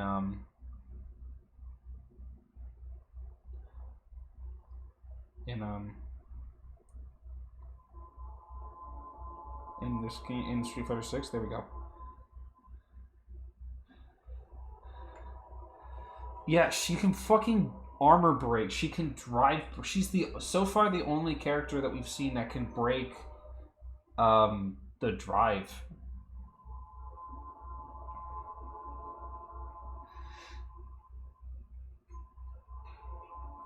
For me, for Jury personally, it is a feat thing.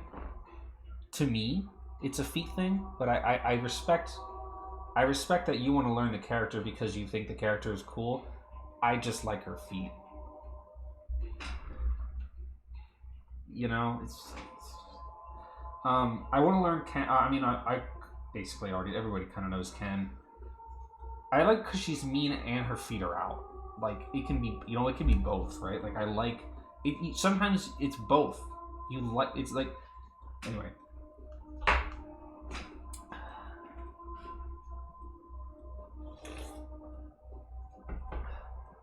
It was like when Valve DM'd me to ask me if I actually like armpits or if I was just joking. Yeah, I want to learn Ken. I want to learn Marisa. I actually want to learn Jamie. Jamie looks really fun, and maybe Kimberly too. Was I joking? Don't worry about it. That's not relevant to the conversation. Yeah, Kim and Jamie look really fun. I'll probably you already know the answer. You guys know the answer. It's like, I feel like everyone's gonna be like, you're a dumb asshole, but I feel like I'll probably play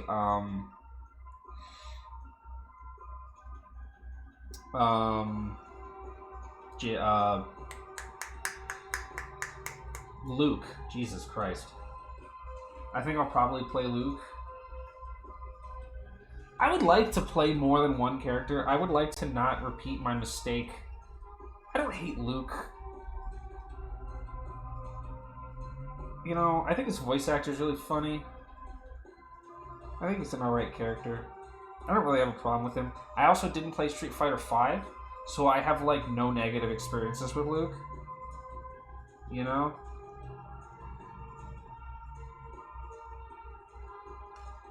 I get why people don't like Luke if they like were embroiled in the Street Fighter V scene, and I fucking wasn't. So I don't really give a shit. To me, Luke is just my boy. My boy. This street fight is what all true warrior. Well, this. Hold on. This piece is what all true Street Fighter. Whatever. Wasn't funny. Gotta feed cats. Okay, have fun. Don't get eaten. Hey, does anybody want to learn fucking E Honda? They dropped Luke, did one patch and didn't nerf him. Yeah, Luke was meta in Street Fighter V, so I've been told. You know, my theory on that is actually that when they dropped Luke, right? And they knew, and you knew, and they knew that Luke was going to be like the guy in Street Fighter 6. Like, they were already planning the moves, right? And the move was to make Luke stand out by making him meta on purpose. And then when Street Fighter 5 rolls around, or Street Fighter 6 rolls around, they have less work to do into like introducing people to Luke because they already know about Luke. The problem is that they fucking hate him. But I believe that was their intention. Was to instantly make Luke competitively viable. Like, to make Luke drop Luke, make him instantly competitively viable, make him everything that a competitive player wants to see in a character, you know? Which is basically what? Like a Shoto on fucking steroids? And then, And then in Street Fighter 6, when he's the guy, you know, he's like replacing, he's not really replacing Ryu, but like, he's like the guy now, you know, like Alex in Street Fighter 3. people aren't gonna be like, who the fuck is this asshole? People are gonna be like, oh, yeah, it's Luke. I've seen him at the tournaments and stuff. Of course, I think that backfired a little bit for them. Shoto with an instant full screen projectile. Yeah, like I said, a Shoto on fucking steroids. Because Sandblast is bullshit.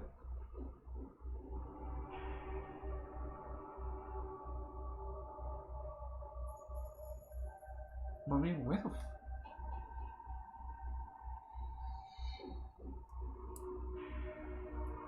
What the fuck?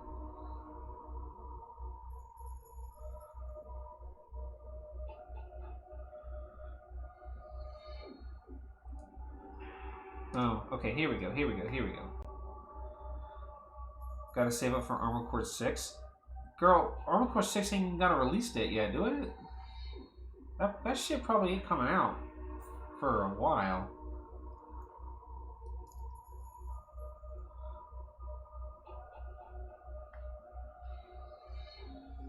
They ain't even dropped fucking DLC for Elden Ring yet.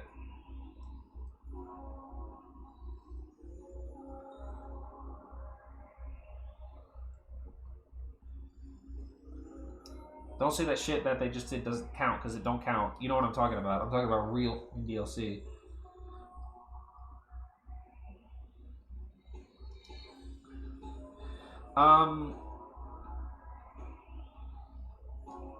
I feel like something else just got a probable release date. Oh, Spider-Man 2. They said it's coming out in summer of next year, I think. Or fall. No, it's next fall.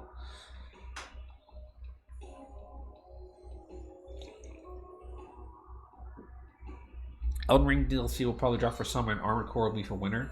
Do you think Armored Core is coming out next year? I thought it would be 2024, to be honest with you.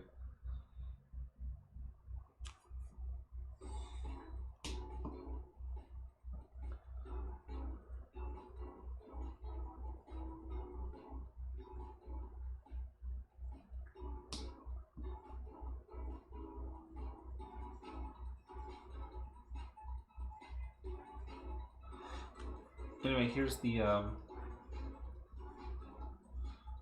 torso. And put the head on.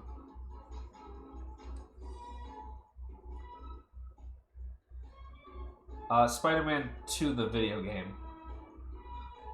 Not, I don't give a shit about the MCU. Thoughts on Project L? I actually don't really know fucking anything about Project L, the League of Legends fighting game, because I don't fucking care about League of Legends, and I haven't really heard anybody talk about it. I don't think there's anything much out yet, right? Like, the roster leaked, I think. I feel like I don't really give a shit about League of Legends. You know, so like,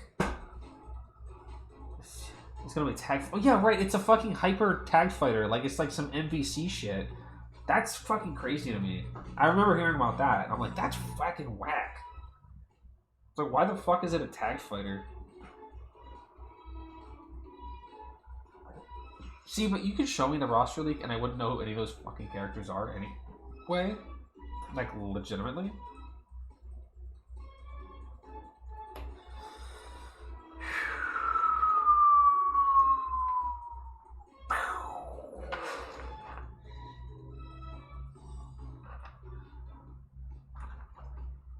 Like, it's got fucking Dingus and Bingus in it. I don't fucking care about goddamn League of Legends. Do you think fucking Project L will be at fucking Evo?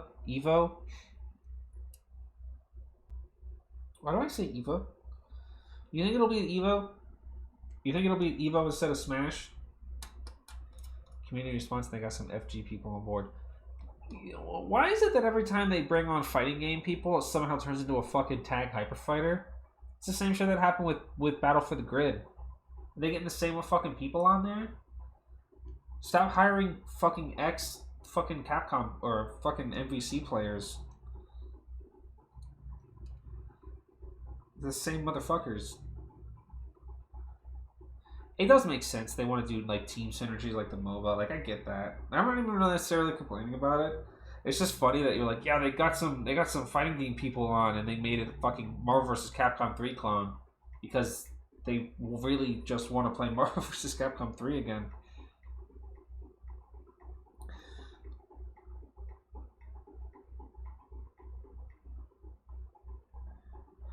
I think the only wish that anybody could really have for Project L is that it turns out better than fucking DNF Duel.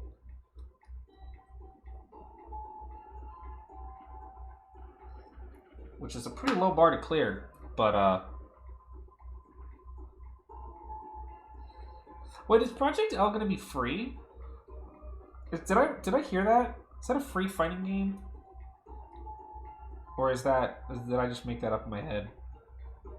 It will be free? Okay, yeah, alright. Free to play. Oh boy, free to play fighting games. Hey everybody, it's free to play fighting games.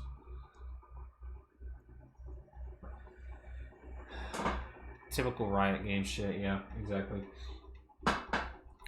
I mean, the FGC's been saying that games should be free to play for years, and every time a free to play game comes along, they don't fucking like it.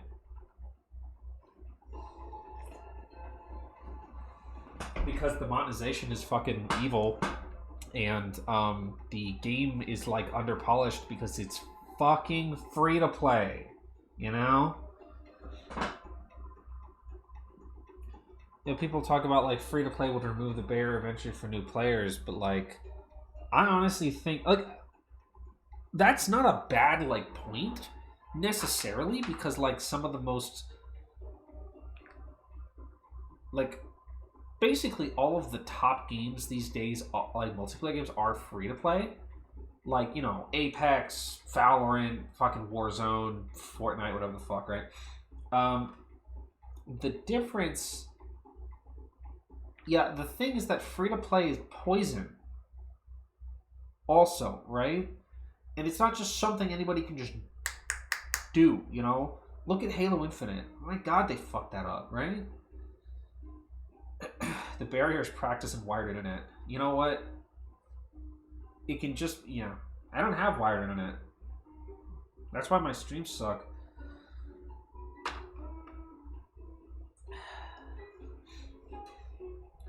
Yeah, multiverse is expected. Like, they want to get a return on their investment, and like, the thing is that fighting game players, okay, are not fucking like whipped into like wanting to spend $20 for cosmetics and shit. Like fucking like battle royale players are, you know.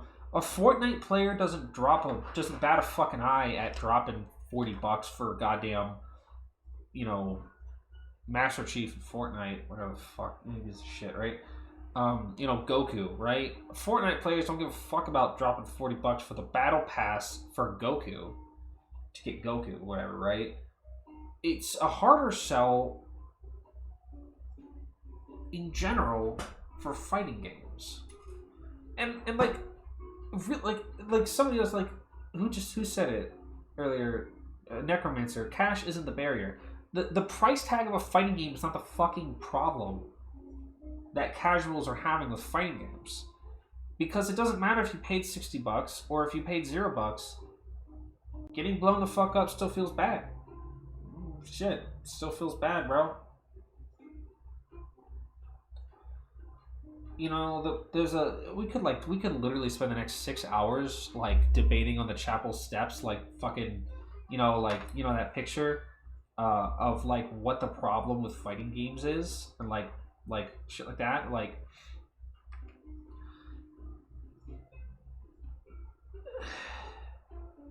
Making the game free to play is not just the easy fix, you know. There is no easy fix for, you know, stuff like this. Honestly, I think some people overblow how like fucked the fighting game community is. Yeah, but like Winter's like people are gonna fucking download Project L and they're gonna see the character that they want to play and they're gonna say that they gotta pay $20 to unlock the character, and then they're gonna go, you know what? I don't really fucking care. You know, the problem with oh shit.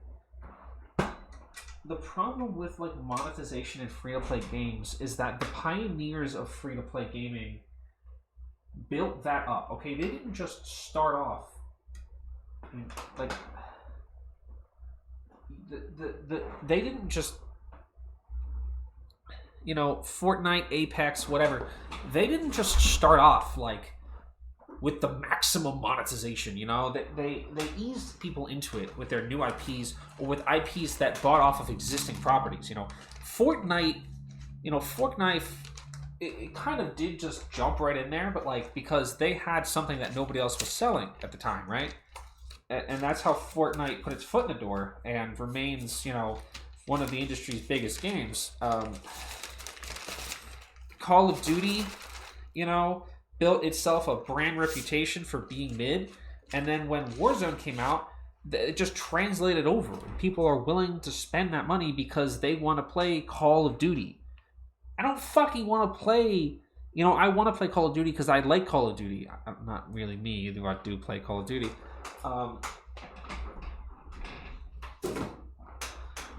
I want to play Apex because I like Respawn's games, you know. I'm not fucking paying money to play multiverses. Like, I would buy multiverses. Like, I wouldn't, but, like... Do you see where I'm getting at? Like... I'm having a hard time, like, getting this out. Like, you have to sort of earn the right to charge people money for bullshit before you can just jump in there and do it. Again, that was Halo Infinite's problem, where they wanted players to be spending, like, $100 in, like, fucking stupid cosmetics and shit, but didn't bother to actually put anything in there worth buying or worth investing in. Like, cool, you can buy cool armor and your character can look cool. Look at this one's pink. You can buy fucking cool armor and look cool, but there's nothing to do with the game. You know, that's the problem. But just free to play is just not the answer, and it's just a poisonous concept. I pay $60 for a fighting game if I have other people to play it. If I have to pay $20 per character I want to try, I wouldn't touch the game. Exactly, right? And you could get into like, oh, well, what about DLC? Like, look at how much DLC Street Fighter V has. It's like, that's also a problem, to be honest. Oops.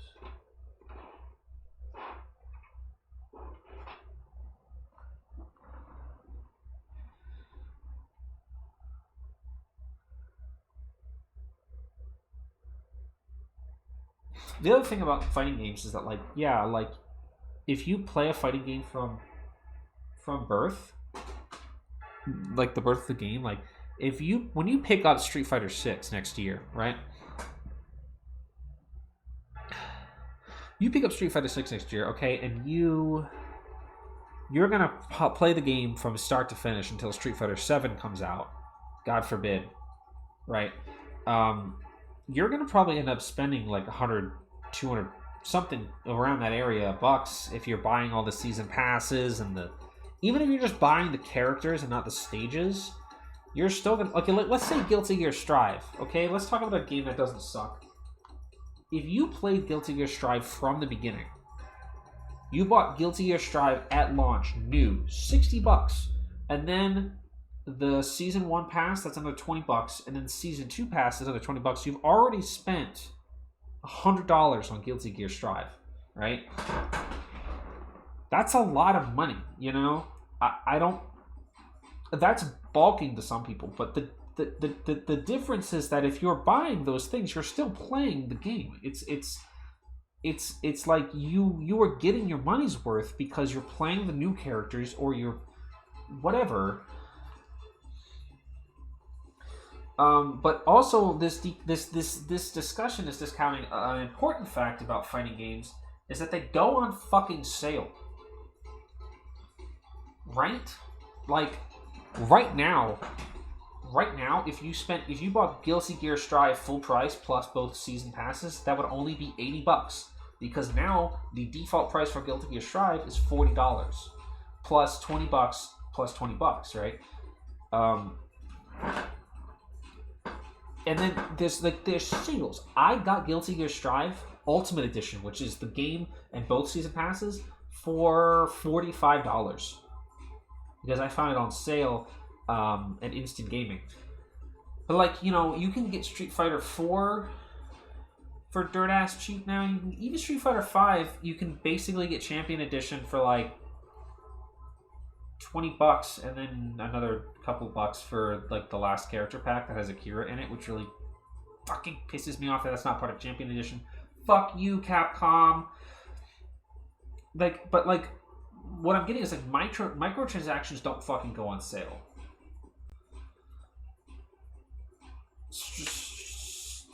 If you have to pay $20 for a character, you're gonna have to pay $20 for that character forever. Microtransactions don't fucking go on sale. That's not how it works. But fighting games do. Like, regular games do. You know, this isn't just a fighting game thing, but like, take Gundam Evolution, okay? Right? Let's talk about Gundam Evolution. Which is the Gundam Overwatch clone. You familiar with that? Gundam Evolution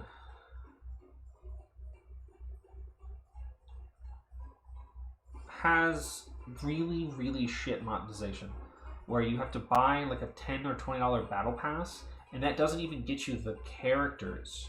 So like the additional units, the Zaku Melee, the new Gundam, the Unicorn, whatever other gay bullshit's in that game, I don't give a fuck. Every one of those characters is $10. There's no fucking way around that unless you grind and grind and grind and grind and grind and grind for dozens of hours to afford one fucking unit. There is no reasonable way for you to get those units other than paying that money. $10 per character in a fucking Overwatch game, which I'll remind you, if somebody else picks okay, here's a scenario, okay? You just spent $10 on new Gundam in Gundam Evolution, okay? And you're like, finally, I want to play new Gundam, okay? You load up a match, somebody else picked the unit before you did. Now you don't get to play it. I mean, maybe you get to play it next game, you know, but like, that's what I'm saying. Like, it's not, like, it's stupid. It's fucking stupid. And they seriously expect you to spend $10 per unit on DLC units.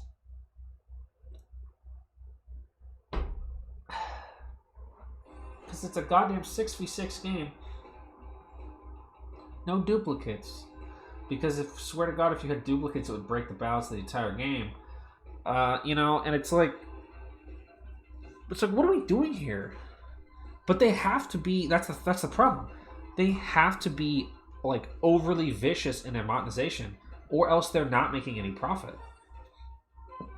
Because like Fortnite, you know, Call of Duty, whatever, you know, their monetization sucks ass too, but they can afford to be a little less disgusting about it because, you know, Epic Games and Microsoft have $1 billion, you know, but whatever shithead company Bandai had to make Gundam Evolution, they don't have that kind of money. Oh wait, Microsoft doesn't own Activision yet. Activision has that kind of, but you know what I'm saying, right? Like, that's why the monetization in Multiverses sucks, because they have to justify the game being free to play in the first place. Epic and Activision don't have to justify fucking dick, because they make $1 million on the brand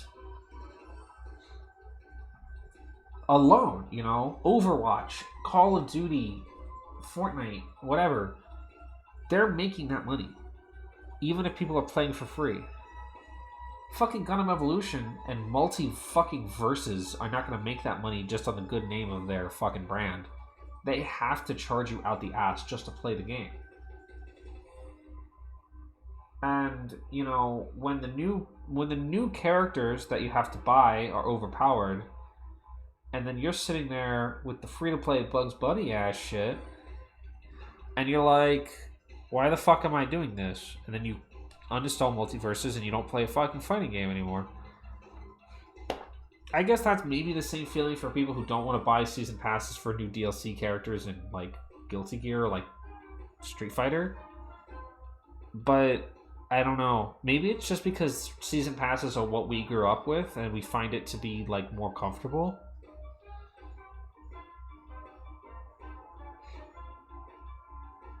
I don't know. I don't know if I'm really even saying anything here.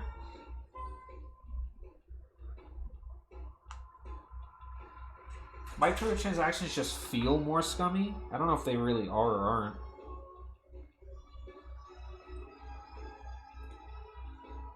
Not really super invested in playing the characters from the season pass so far in Strive, so I didn't get it. And that's like fine, you know, because you've already paid $60. Like you don't have like you don't have to buy every character, like whatever, like I don't know. There's a point here, and I don't know what it is.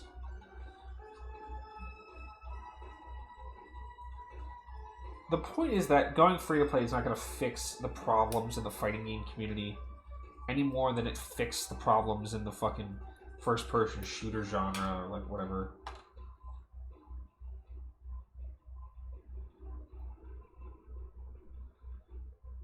Everybody in the fighting game community knows what the problems are. It's just I'd rather pay $20 for 5 characters than one. That's also the problem. That's also sort of a good thing. Like I feel like most season passes are very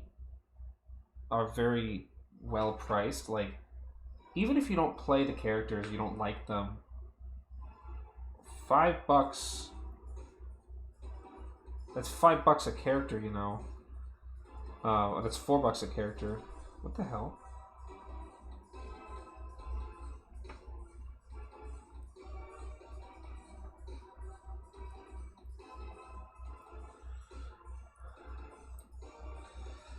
The thing is that there is and there always will be a skill barrier for entry, and people don't really want to admit that. What the fuck am I doing here?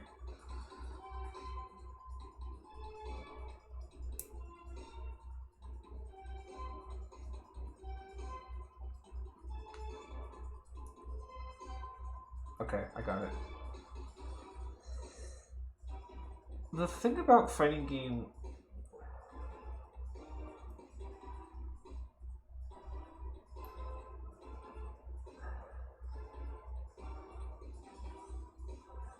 Okay, here we go.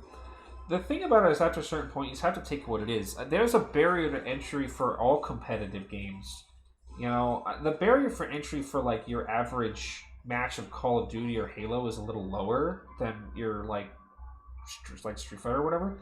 But like the barrier for entry and skill for like Apex, Valorant, CSGO, Fortnite, whatever, actually kind of big, considering that if you fuck up, you just are out, you know?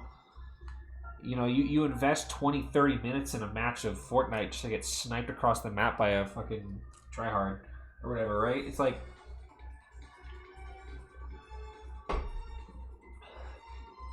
I don't even think it's necessarily the skill and time.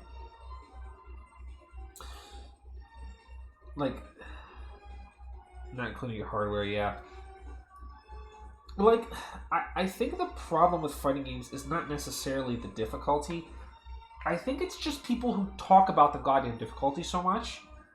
Nothing is more uninviting to a newcomer to the fighting game community when people will tell you, yeah, there's a barrier to entry and it's hard, but it's super, like, people just really take it on with, like, because I guess that they're, like, I think that some people just feel like they have to hype this shit up because they have to justify, like, the 10,000 hours that they spent on Dustloop. But, like, you don't need to do all that. You just really don't. You do have to do all that if you want to compete at a high level, yes. But, like, I don't want to compete at a high level. Like, I don't compete Halo at a high level. I'm not going out to HCU, for fuck's sake. Like, You don't need to learn combo paths and fucking frame data and like optimal punishes and stuff. Like, you don't even have to learn what those fucking words mean to play a fighting game. It's no different than any other game, really. You know, when people were playing fighting games in arcades, they didn't have frame data and training mode and dust loop and whatever the fuck. You know, they went to the goddamn arcade and they put in a fucking quarter and they played Street Fighter 2. That's it. That's all they did. And it's like, but like, it's almost like people now want to prevent you from doing that at all fucking costs.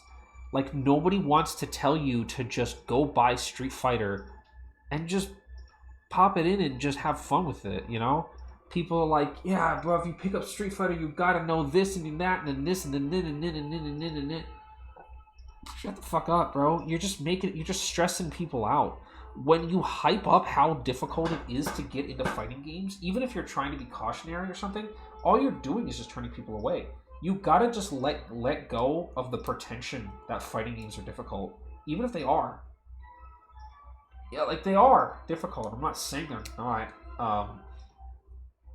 But you have to, like, leave the pretension behind, and I think that's the reason. Like, also, the competitive focus is killing casual gaming. I'll say this all the time. It's the same way in first-person shooters. When everybody wants to focus on a game at its highest competitive level, if you think that you don't want to or have any chance to perform at that level, you want to give up before you even started.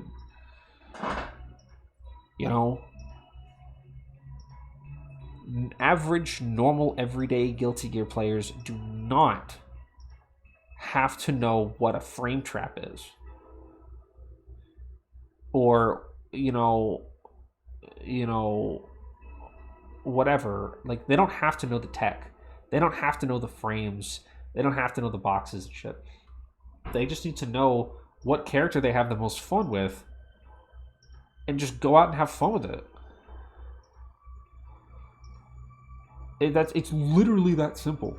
You just play the game and you have fun. And if you like, it's true for sure, for definite, like, right? Like, when you lose, you should learn from that.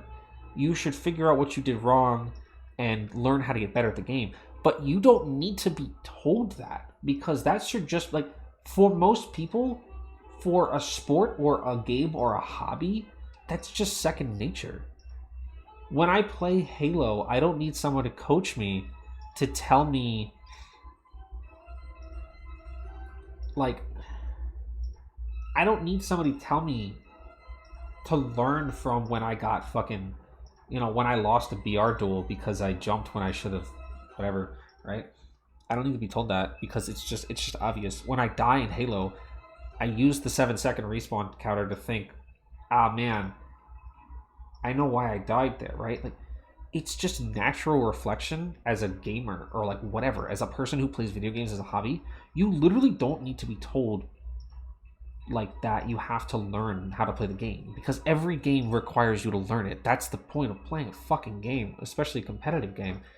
I think I think that fighting game players just have such a pretension about, like, justifying the amount of time and energy that they put into fighting games, that they forget that all they're doing is just fucking scaring people away with their big words and shit.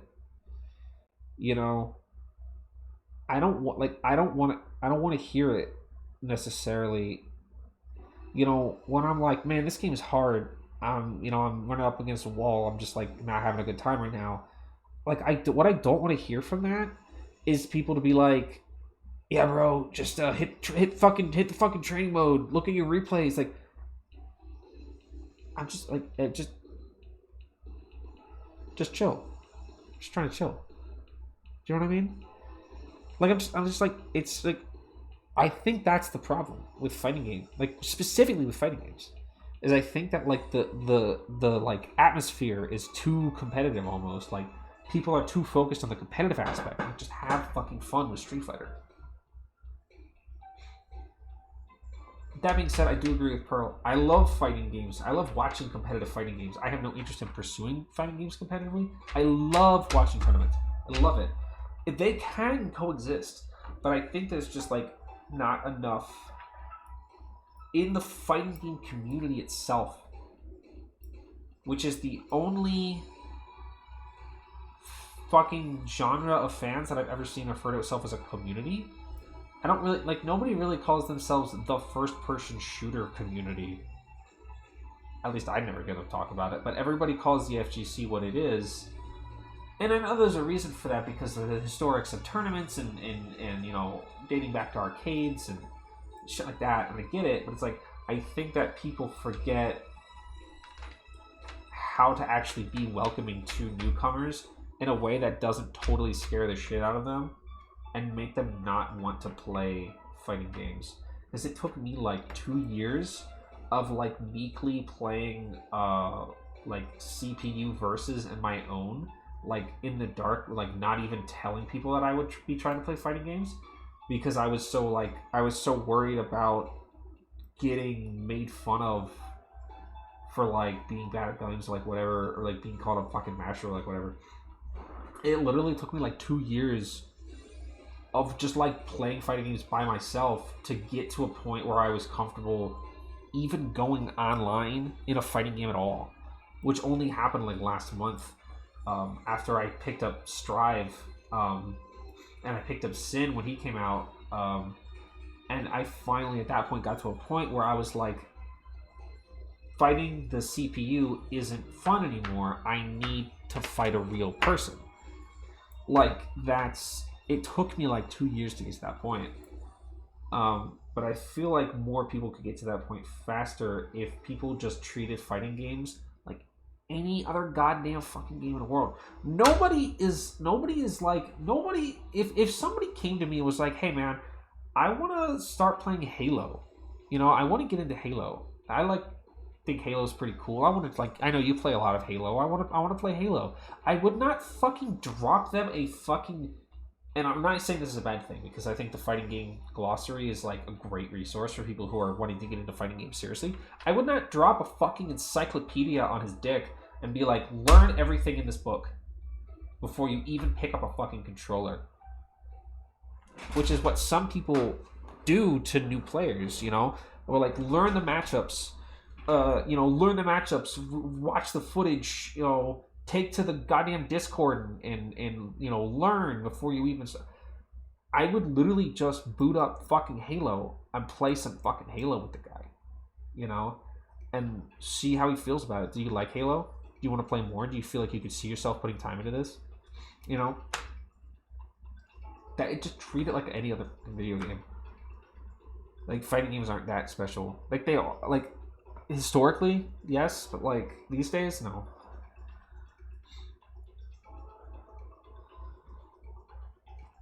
It's just like, you just have to treat it like anything else. I would, if somebody wanted to get into Guilty Gear, I wouldn't like drop them into Dustloop and be like, learn the fucking frame data for Testament. I would just throw them in a game and be like, what do you think looks fun? Let's play a couple games. The way I usually help my friends getting into fighting games is I just take characters I know nothing about, so they stand a chance. See, that's good. Like that. And like, yeah, Winter's right too. Like, if you're friends with somebody who's super into fighting games, it's hard for that. And that's definitely that is definitely a unique quality of fighting games, because they're 1v1 only. It's only you and your opponent out there. Like, when you're trying to learn, like when you're like getting into Halo, you've got 3 other teammates to sort of to sort of pick up the slack while you're learning to play the game, or like whatever. It's not true in fighting games, you know. It's just you and me, baby. And I know that like helping somebody who's so low, but like fighting somebody who's like so destructively below your skill level isn't really fun for either of you. Like, there are unique challenges to fighting games and to like procuring new players for fighting games. Like, I don't want to say that there's not, because there definitely are. I just think that the fighting game community like focuses too much on those things and tries to come up with like unique solutions to those what they view as specific problems, but I don't think that they're as unique and specific as they make them out to be. And I think the solutions are just, to just treat it like a video game. A4. This was a really long-winded rant that came straight out of nowhere for me. Not really, actually, because I've been thinking about this a lot lately. Just because, like, you see people with such dire takes about the fighting game community, and it's like, it really doesn't have to be this way. Like, I think you guys are overblowing the problems, and frankly, I think talking about the problems too much also wards off new players.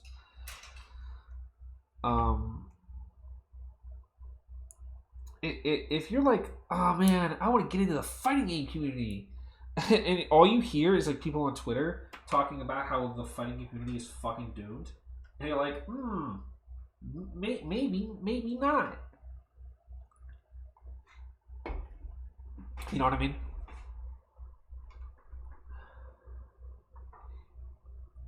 It's just that I think that just like the FGC needs an attitude adjustment in general, and I think that's kind of like an outsider perspective, but I think it's true.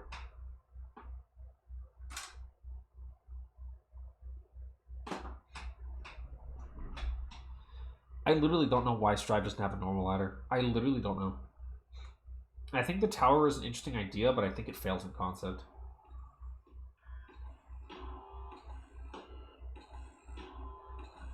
I think the tower would be fine if it was just like multiple matchmaking lobbies. Occupying a physical space is stupid.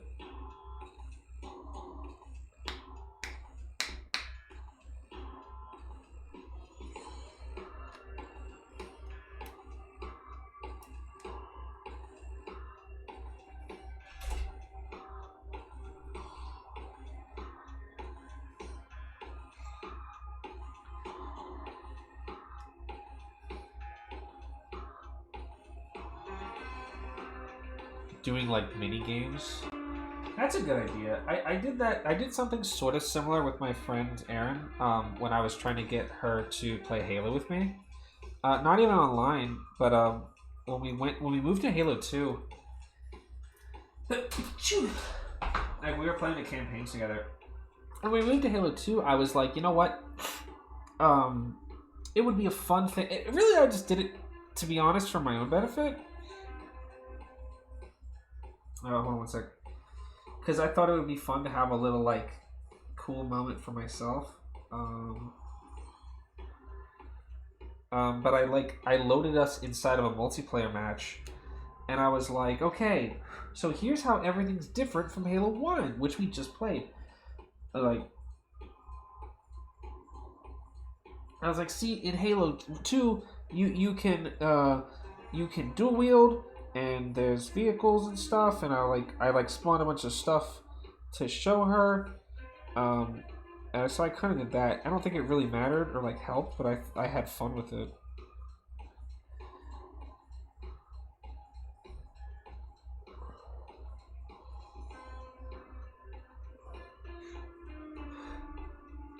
Street Fighter 6 is doing that. That's true.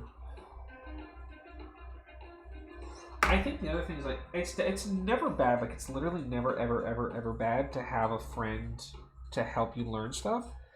But I think that you don't necessarily need that as much as people might maybe make you think you do. Nobody taught me how to play Guilty Gear Strive but me. Didn't really ask anybody for help. I didn't really consult online very much. Sometimes I do actually try to watch videos about matchups and stuff, and I just get really bored.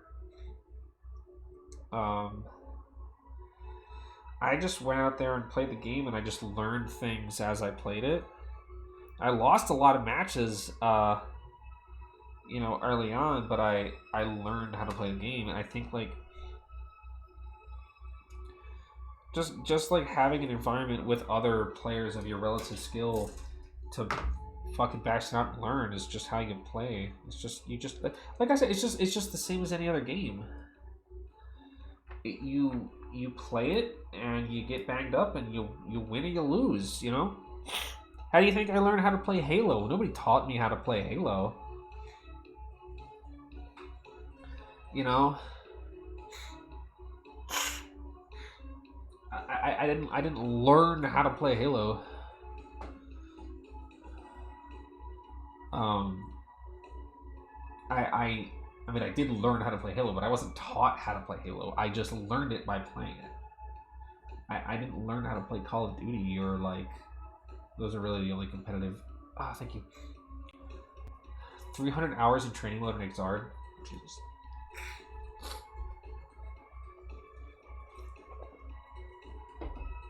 It's always good to have training mode to learn the fundamentals and the basics. And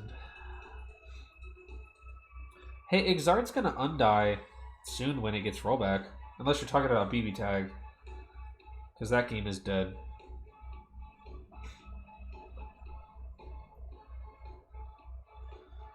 Yeah, BB Tag is dead, sorry. Yeah. Kind of unfortunate, but BB Tag is dead. There's never been anything deader than that. Literally the reason I got an FGC. You know, the first fighting game that I played was Persona 4 Arena, actually. I didn't play it competitively or online or any fucking shit like that, but it was the first fighting game I ever played. On the fucking Xbox, actually.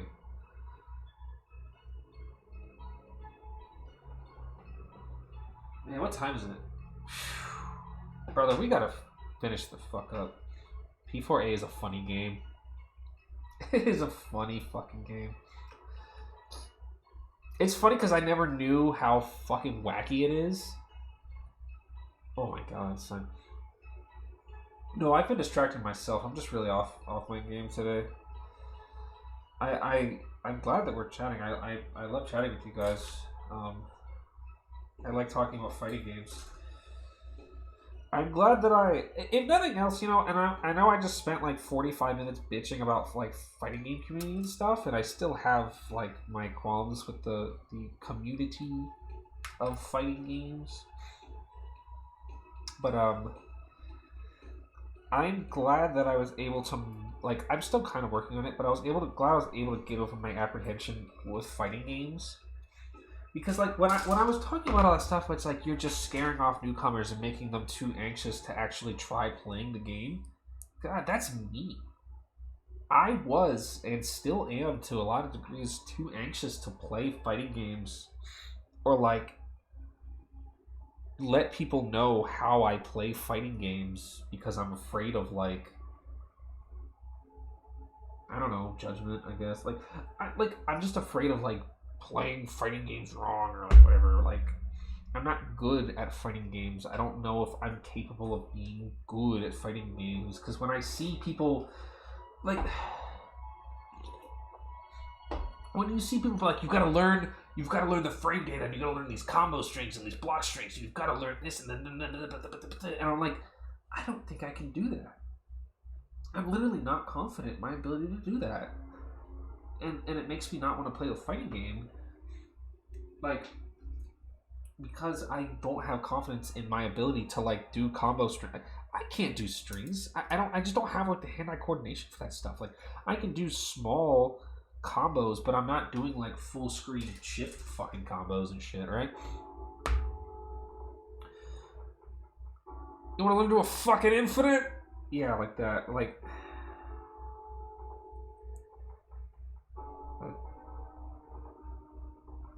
heavy punch, light punch. But it's like, it took me so long to just get over that apprehension. And I'm still like super apprehensive. It actually took, when I streamed Guilty Gear, those 2 times last month, it actually took like a lot of. I don't really want to be a loser and say courage on my end, but it took a lot of like it. I don't know. I was really nervous about it. I was really anxious about like playing fighting games in front of other people, which is not something I feel about basically any other genre in the entire world. Like, other than like having to read in front of people, which I don't like doing.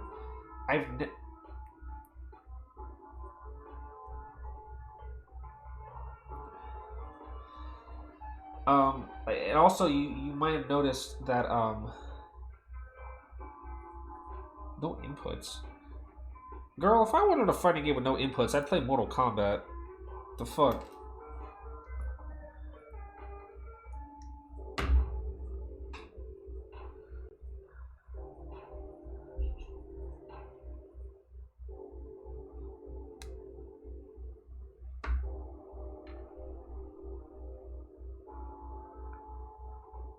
Fantasy Strike. I've never even heard of that.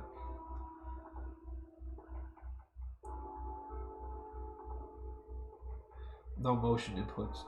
Yeah, girl, if I wanted a fucking fighting game with no motion inputs, I'd play fucking Mortal Kombat X, motherfucker.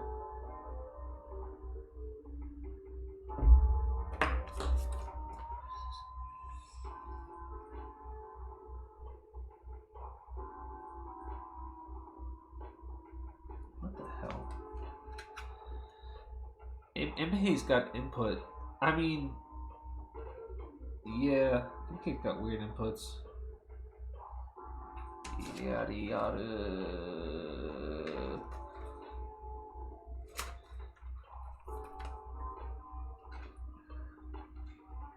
Actually, I'm making fun of MKX, but I liked MKX like enough. Not playing MK11 though. Fuck yourself. You tell Abu to kiss my ass, motherfucker.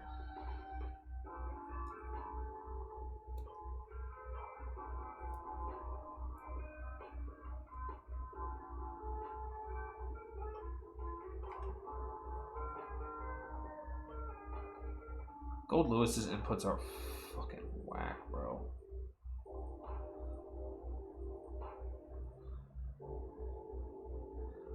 No!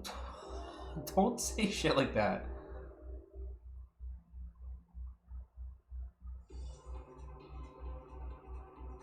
Ed Boon about to drop the worst fucking fighting game you've ever played in your fucking life. Keep wanting to get a hitbox. Oh, hitboxes are crazy expensive. That's another thing I don't even want to get into too much is the people insisting certain hardwares you need.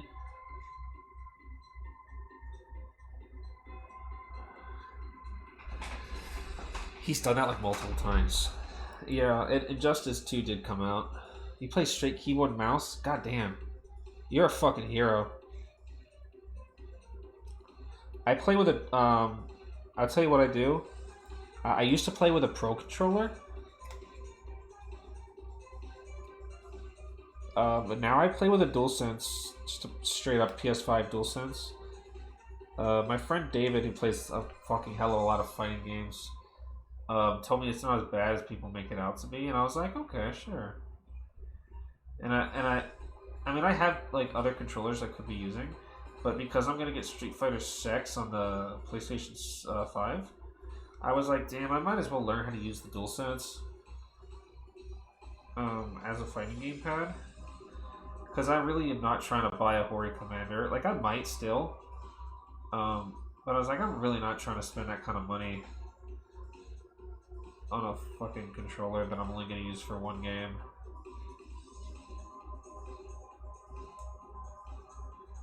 Sorry you can't see what I'm doing. The stickers are really hard.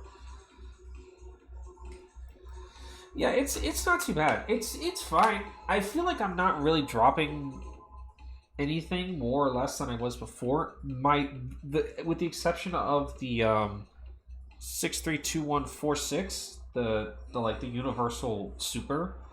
I cannot fucking hit that. goddamn super on this controller. I swear to Christ. I cannot, especially I can't hit it mid combo. I just fucking can't do it.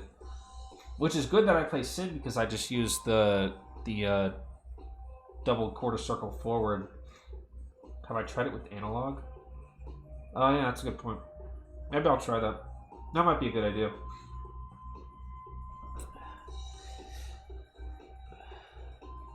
Better at inputs on keyboard, but I find it quite uncomfortable to play with. Yeah, that's basically what I've heard. I've thought about getting a stick or like a box or something, but like, I don't know.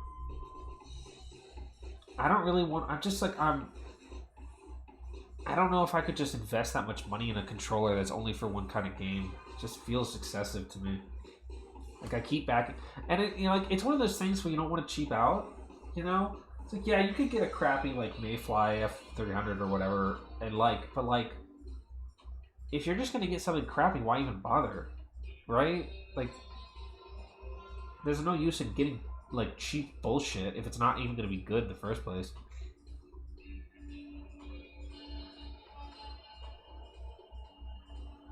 So I keep talking myself out of buying anything like that.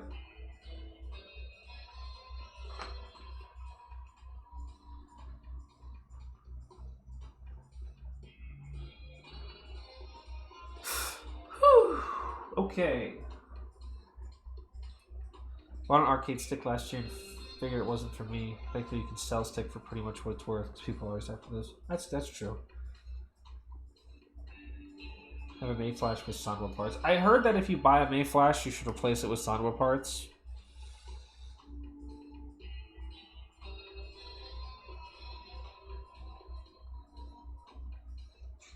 You know, Val told me that I should play on a DualShock 2, actually. She said that was really good, and I said, it probably is, but I don't have a DualShock 2.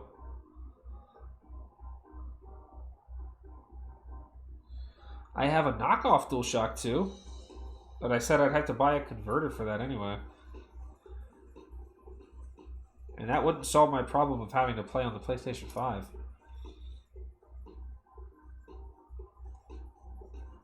The PlayStation. I want to play the PlayStation. You know what? Maybe I should buy Rev 2 on the PS5 or the PS4, and when Rollback comes out, and then start playing Rev 2. So I can play like I don't know.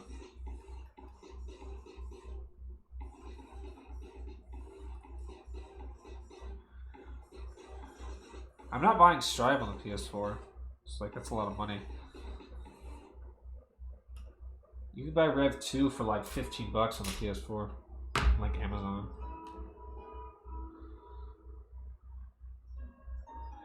I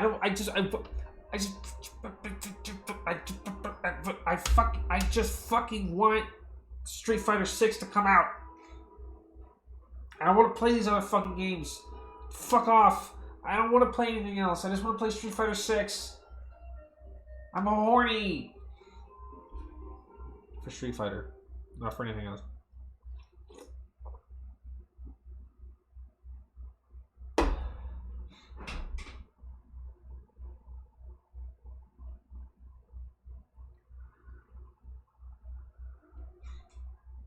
I'm horny for the gameplay, is what I meant. Okay, that's what I meant. Just so we're horny for the gameplay. Okay, this model kit's great, by the way. This is actually like really well designed. Like, I'm not just saying that to distract from the fact that I said I was horny. It is. I haven't really talked about the kit. It's actually a really good kit. Who's my Street Fighter main? I guess Ken. I don't really like. I didn't really play. Like, the only Street Fighter I've really put any time into, and it's barely a lot of time, is Street Fighter 3. And I pretty much only played Ken. I tried to learn. I'm trying to learn Makoto. But like, it's basically just Ken for me. I never really bothered to put time into Street Fighter V, and I kind of don't really like Street Fighter 4. I don't know, is that a dissenting, is that a damning opinion to have about Street Fighter 4? I don't really like Street Fighter 4. Is, like, are people gonna get mad at me? No? Well, that's good, because I didn't really like Street Fighter 4 that much. I horny post on Twitter constantly. If you think I horny post on Twitter, you should see the kind of shit I'm posting on Tumblr. I am horny. Oh, the music stopped. People like it or just tolerate it because it's all we had for years. Yeah, I mean, Street Fighter 4 like saved the. Oh wow, we're through that. We're through this one already.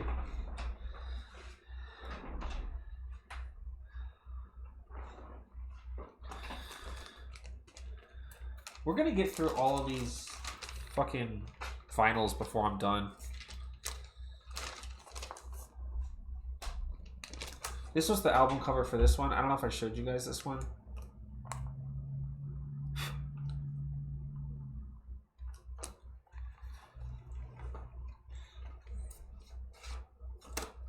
Yeah, I heard that Street Fighter 4 is sort of like, you know, the game that saved fighting games.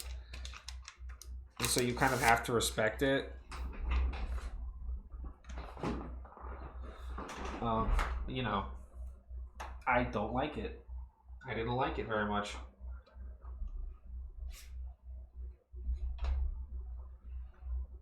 Here's number 4.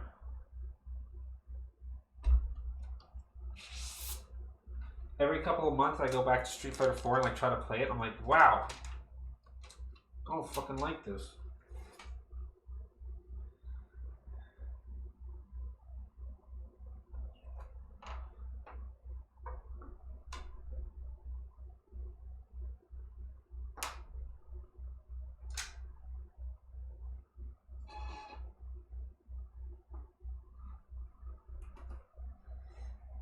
It did say fighting games.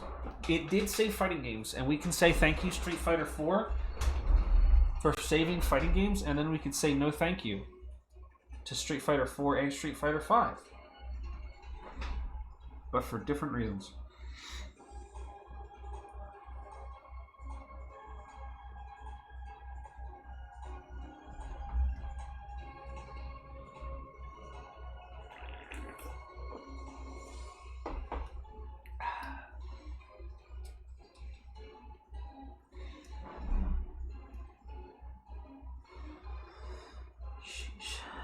All right.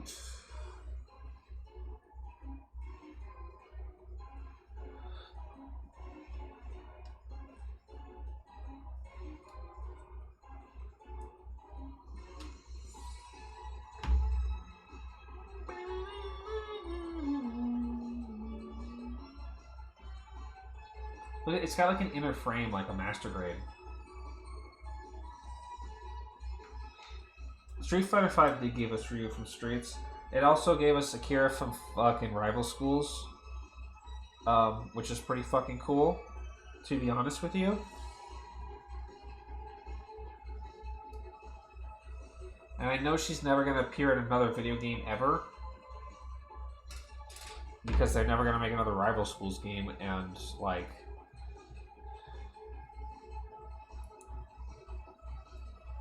she's probably not going to be fucking Street Fighter 6.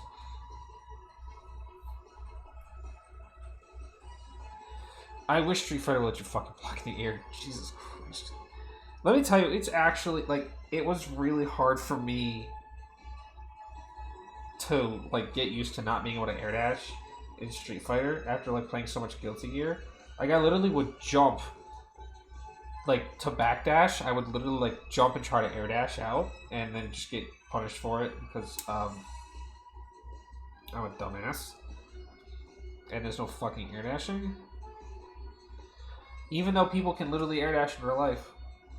So, like, what's up with that?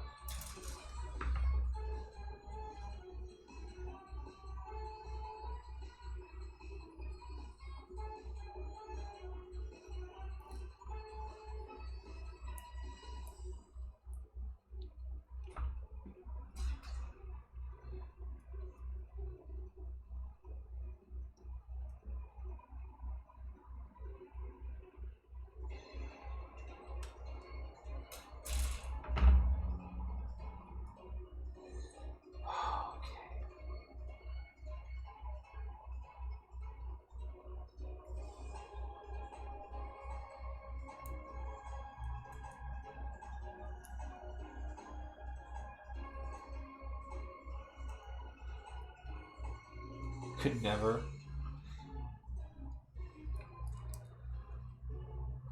Alright. Let me get that tasty little hand. Yeah, that's what I wanted to say. Hand.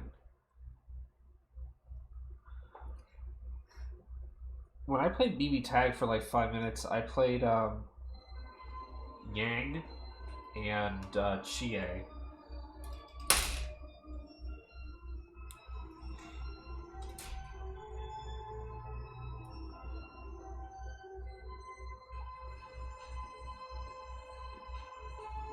I don't know what this song is. I don't like the movement in BB Tag. I didn't really like it either. When I went back to BB Tag after actually like gaining some preferences for fighting games, and I went back to BB Tag, I was like, whoo! I don't like this very much. I fear that if I go back to Persona 4 Arena, I'll feel the exact same way.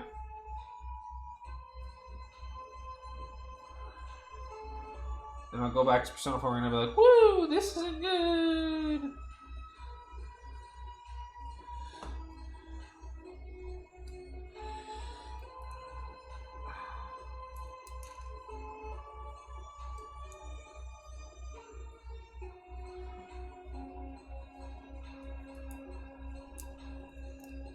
Ooh, her joints are tight. God damn.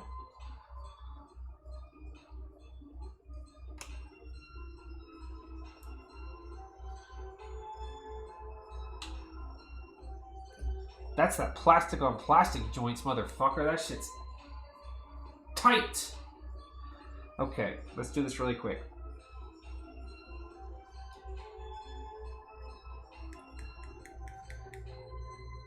Go faster. You're not going fast enough. I have to pack. I have to pack. I have to like get up in the morning and drive to Chicago. I'm not even like packed. Because I was like, oh, this will be like a 2-hour stream. I'll just do a quick 2-hour stream and build a Gunpla. It'll be easy.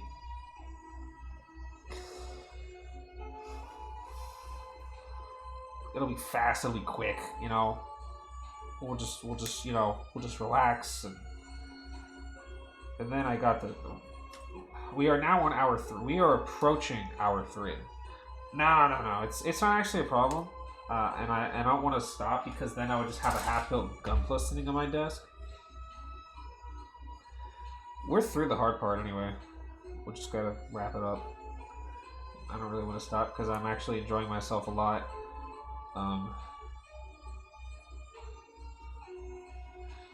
I just like I'm not actually like having a problem because like it's fine. But this did not exactly go to the plan that I thought it would, which is fine.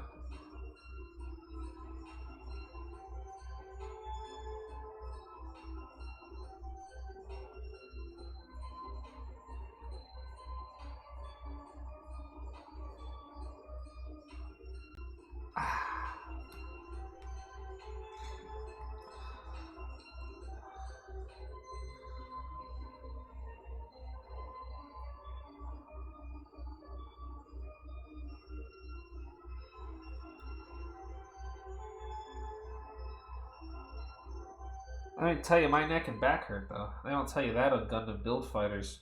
That when you spend 3 hours building a Gunpla, your posture is really fucking bad.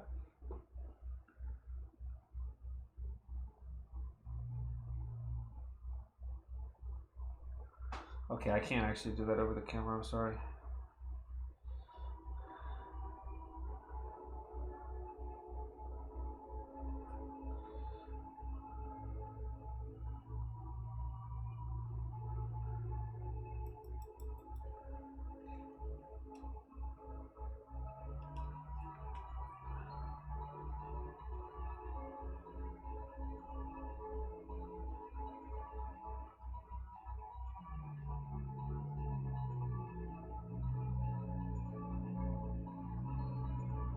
All right.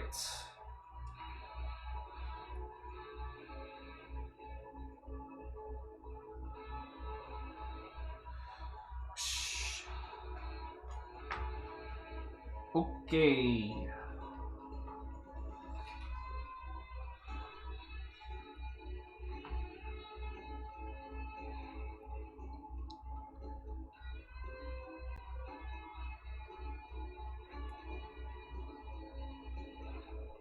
Okay, okay.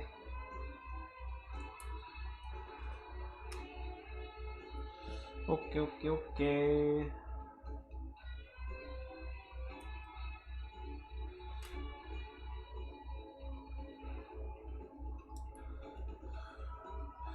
Anyway, Street Fighter 6. I'm really excited for Street Fighter 6. I'm going to stream that game. I don't know if even if I don't stream like online shit, there's like World Tour. I'm gonna like make V in the game and I'm gonna stream that. It's gonna be awesome. And also Pearl's a VTuber now, so we can do something. What moveset am I gonna give V? I haven't even thought that far ahead, to be honest. Hadouken! Hadouken! Hadouken! Hadouken!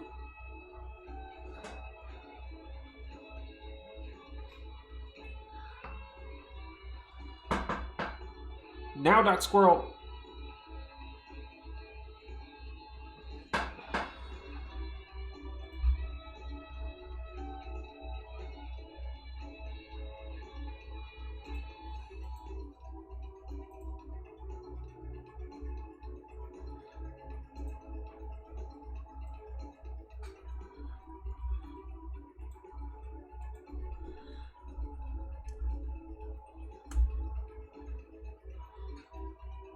Hey, that's me.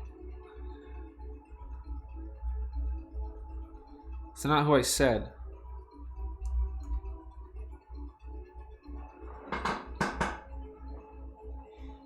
Dumbass. Go follow Pearl. Go follow Pearl. It's like a squirrel.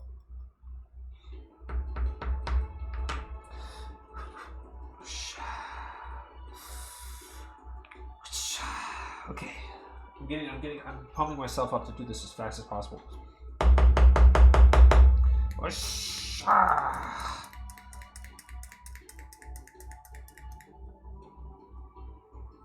What am I doing?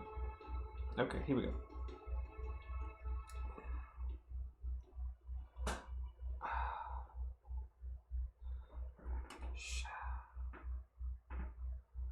Eighteen.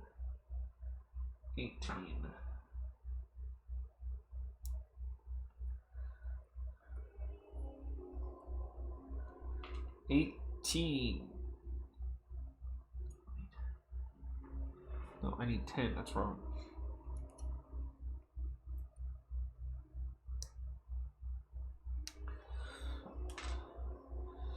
He strikes me as a sword character. That would make sense, since I do has a sword. I thought about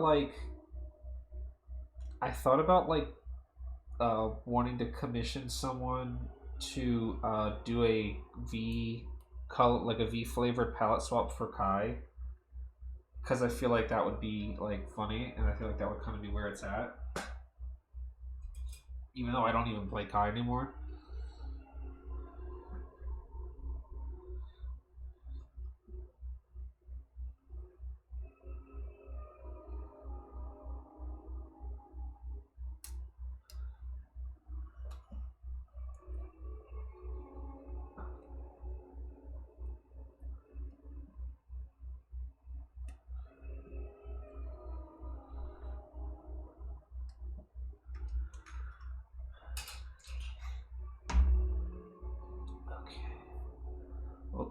Okay.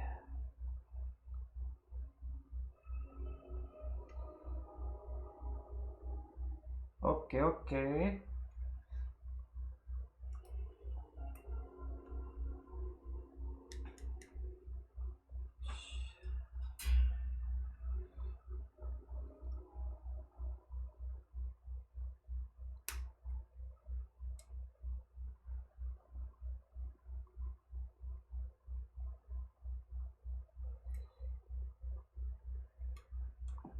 Okay.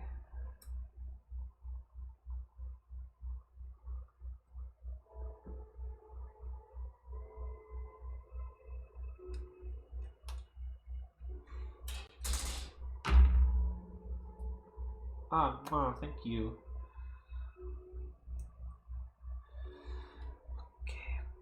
Okay.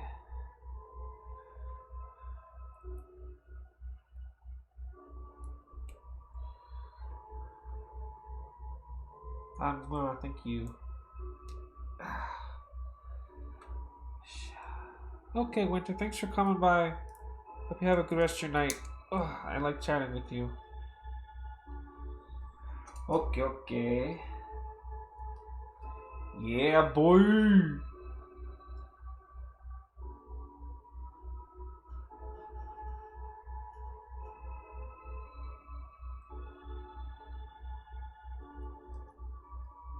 Ooh, I like that you can rotate the shield.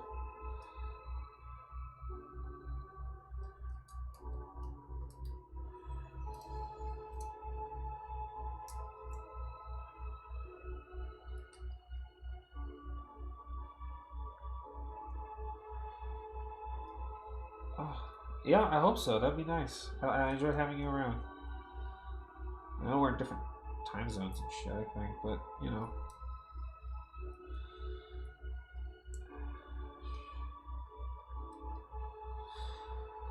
Alright, boys. We just gotta do the feet. Legs. That's what I meant to say. The legs. So that was a joke because it says feet. I just see his feet right there, and I made a joke like I was thinking about feet. But the truth is that I was just reading the word feet off the piece of paper, and I'm not really thinking about feet right now. I do that on my own time, usually.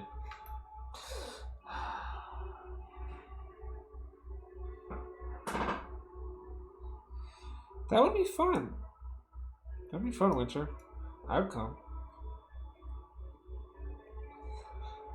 I'm always thinking about feet. Well, I am too, but I was just trying to be humble. I think about feet more than you do, so fuck you. I'm the #1 foot lover around here. Don't make me DM you VTuber feet pics.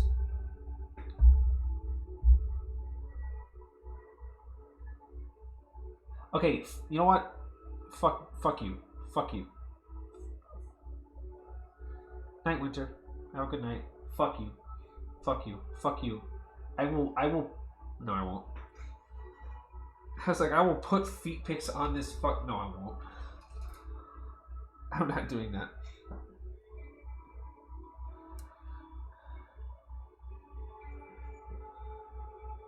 I'm not fucking putting VTuber feet pics on Twitch.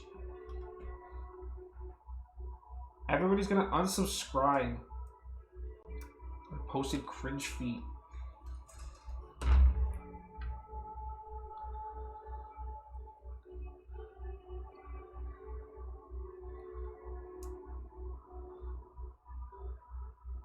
Yeah, what happened in your Gundam stream? Oh, well, we had a really long chat. And I got kind of mad about the fighting game community. And then I posted feet. Not my feet, just somebody else's feet.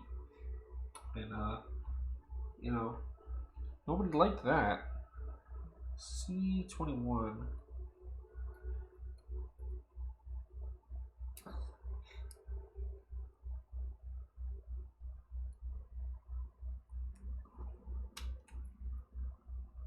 Beep. Beep.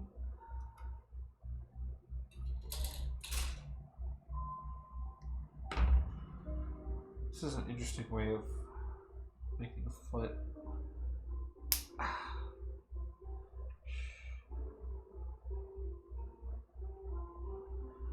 Wow, this is a lot of part separation for a foot. Stop saying. It really, like, I'm serious. Like, this is actually like a lot of part separation for the foot of a high grade. Hello.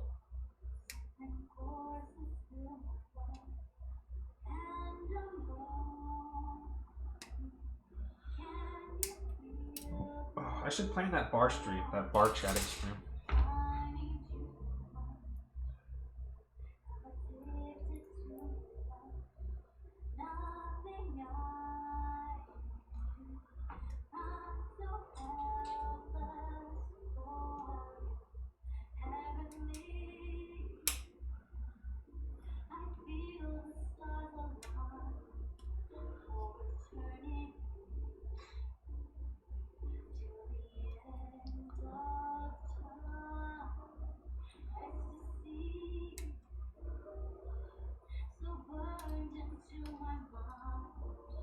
I haven't made my daily Valhalla post yet because I haven't had time to play it today.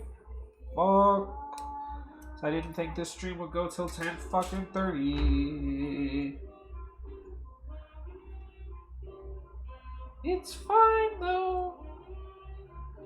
It's fine though. It's not a problem.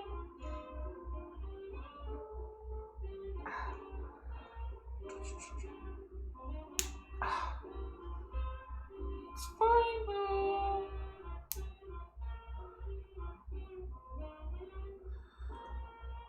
This is so much part separation for such a cheap kit.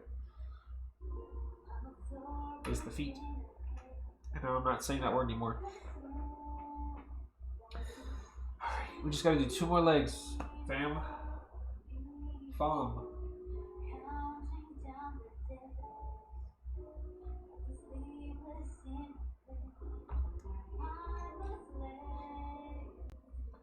Are you ready, fam? For the world's first fried doink.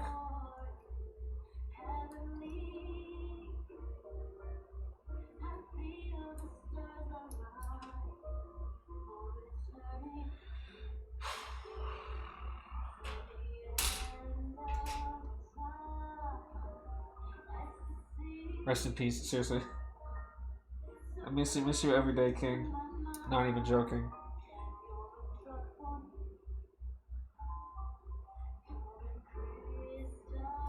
How does this model handle the funnels? Are those for the more expensive ones for the base? So it does have the funnels. The shield bits break apart. Like you saw me building the shield earlier. All these bits come out and those are the funnel bits. It doesn't have a stand for the funnel bits. I think you have to buy that separately, and it's not even out yet.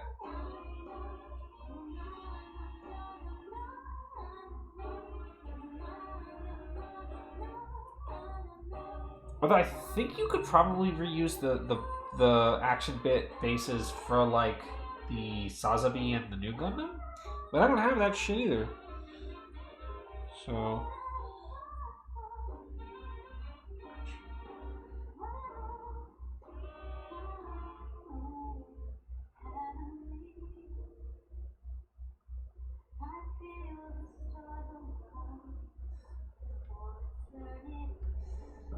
I'm hoping that the master grade and the other 1/100 scale will come with bit bases. There we go. I'm hoping that other grades will come with stuff for that, even if it costs an extra $20 or some shit.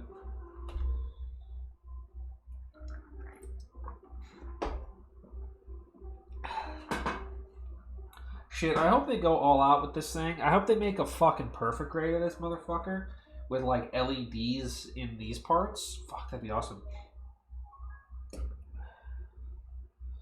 And it costs $9,000.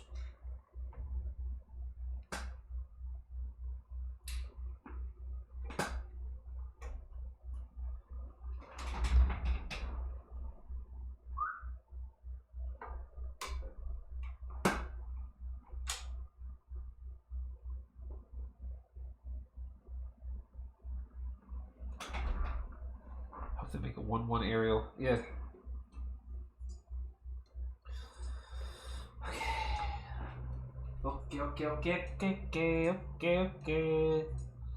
Okay,です。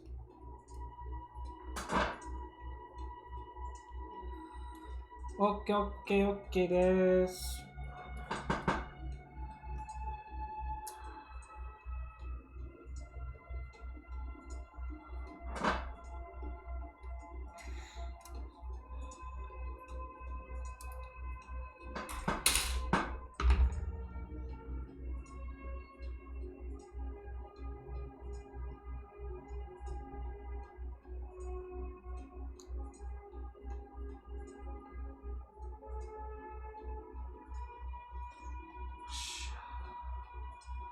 Okay. V111. Oh man, I forgot this thing's got thick ass thighs, man.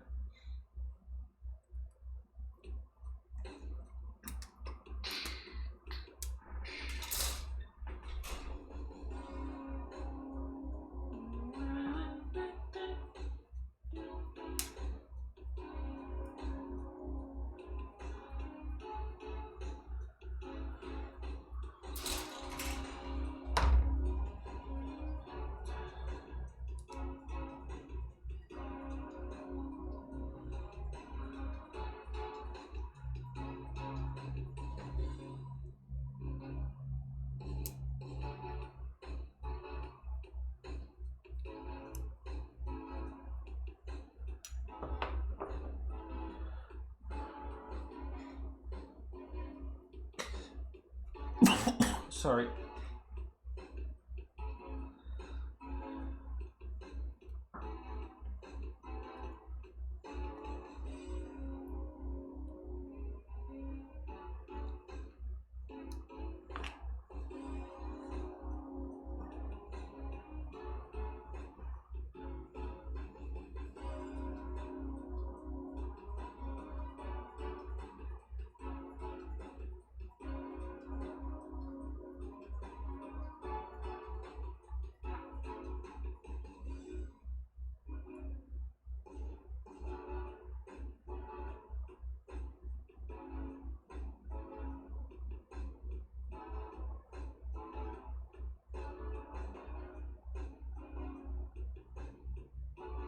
Oop. Okay.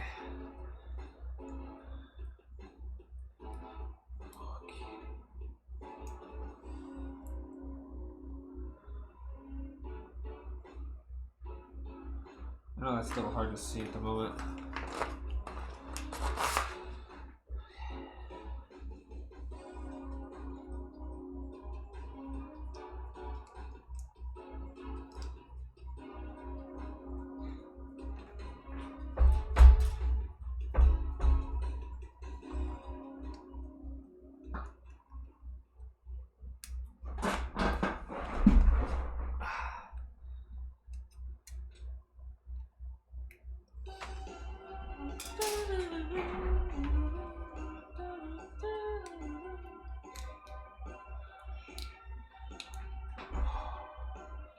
You see that? See that catch? Oh, that catches the light really well.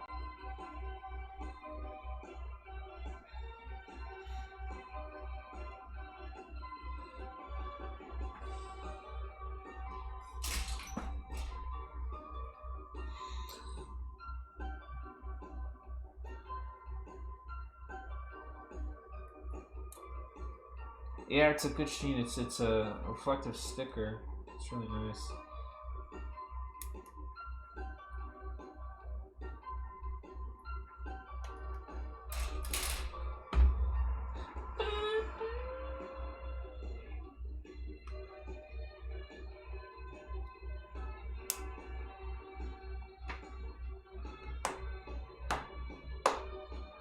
I really like how this has inner frame parts. Like there's the inner frame and the two armor parts. It's really swinging outside of its weight class with all these parts. I think Iron Blooded Orphans did something similar. The suit, the Gunpla from IBO.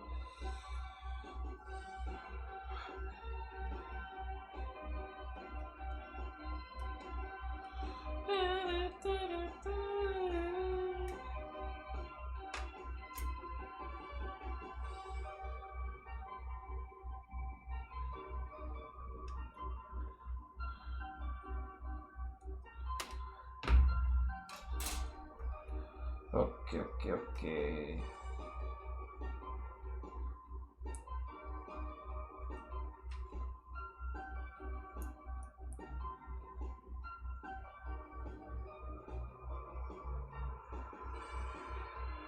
Stability, huh? I think I heard that some of them had stability issues, because I know that not everybody was happy with the IBO line. The only thing from IBO that I've ever built is the Zaku. I don't know what it's called, but like, you know, that one, the Zaku of that show. I built that one because I wanted it for my collection of the Army Green Grunt guys. I don't really know what it's called. I've seen like 2 episodes of IBO.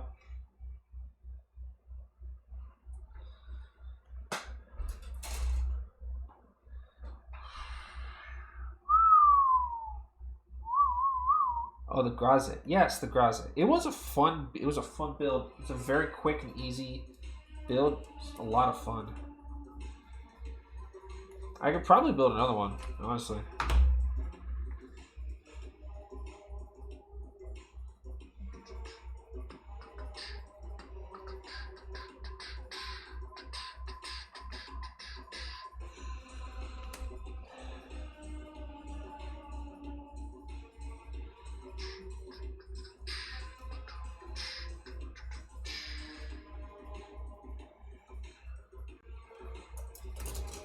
I like how the Graze's gun is like a box that encases its hand, like with the grip and stuff. I really like that.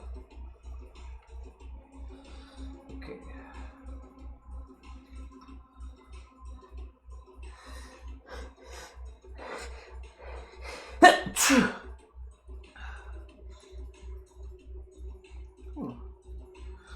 Oh, so it's not a ball joint the foot is on, which means it has no side-to-side movement, but it's like a clamp.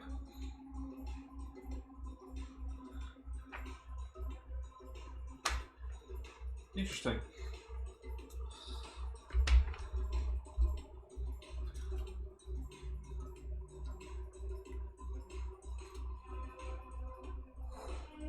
You know what IBO kit I've been kind of eyeballing is the one that looks like the Gyan.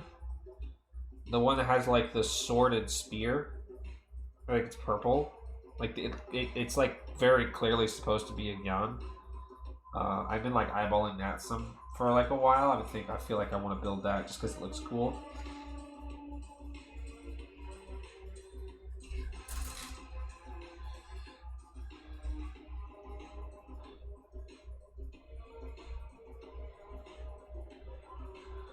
That's probably what it's called. I actually don't remember.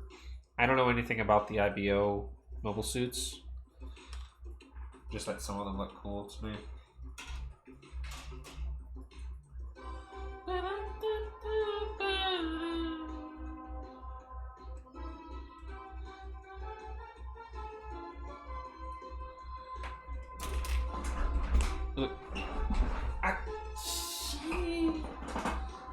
Oh, my ass hurts.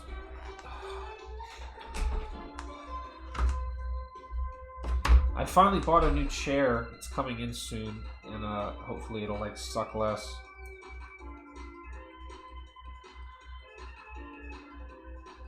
The blue one with the rapier. That might be the one I'm thinking of.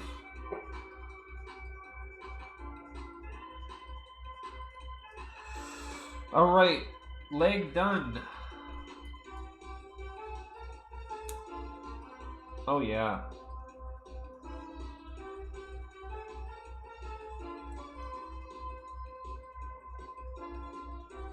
Man, the skirting of this mobile suit's really weird.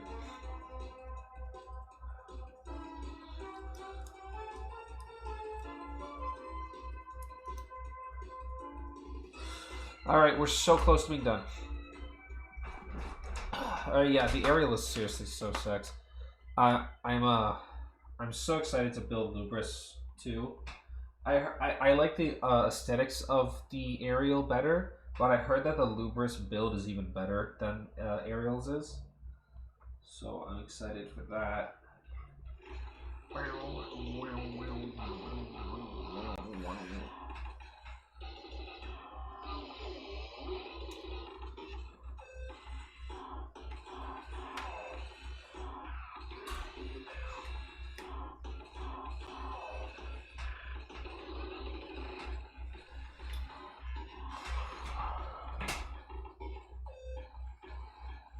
I actually have the RX-78 sitting over here to do a comparison to Aerial once we're done.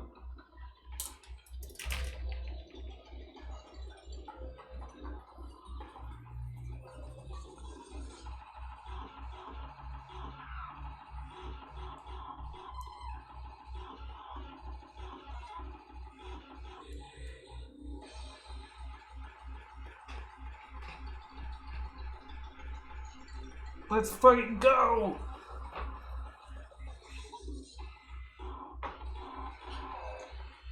This song is so out of whack with everything else.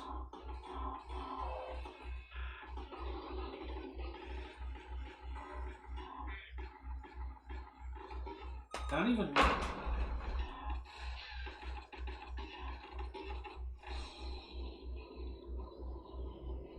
This must be showtime.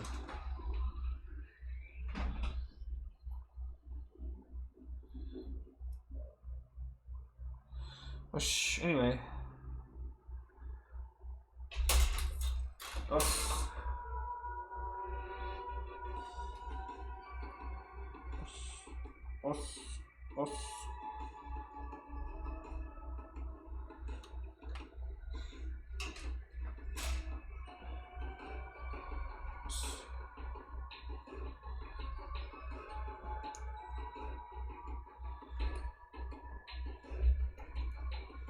What's...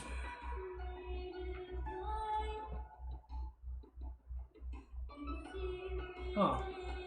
Some more singing. It's weird.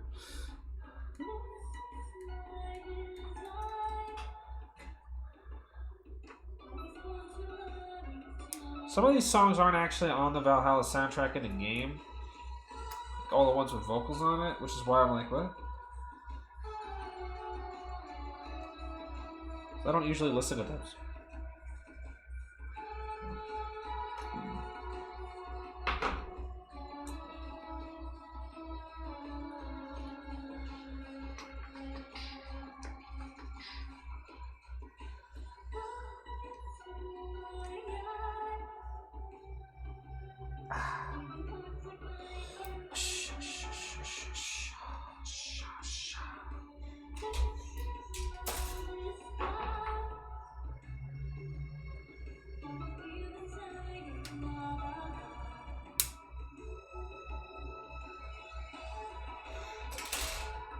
Last sticker, I think.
Here we go.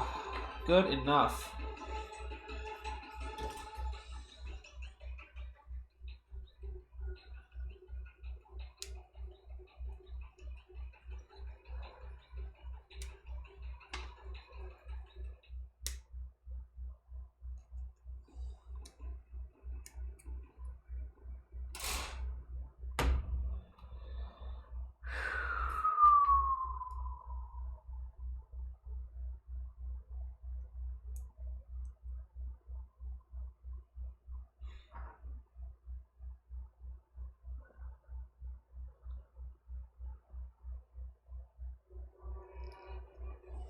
We are under fucking attack.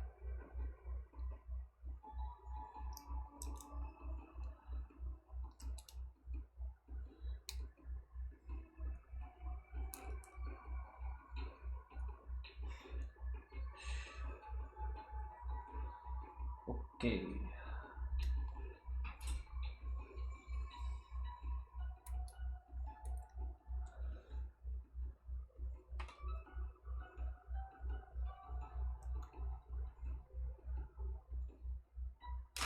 Ow. Shit.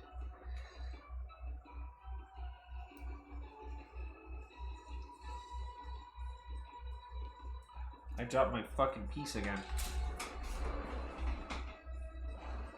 Got it.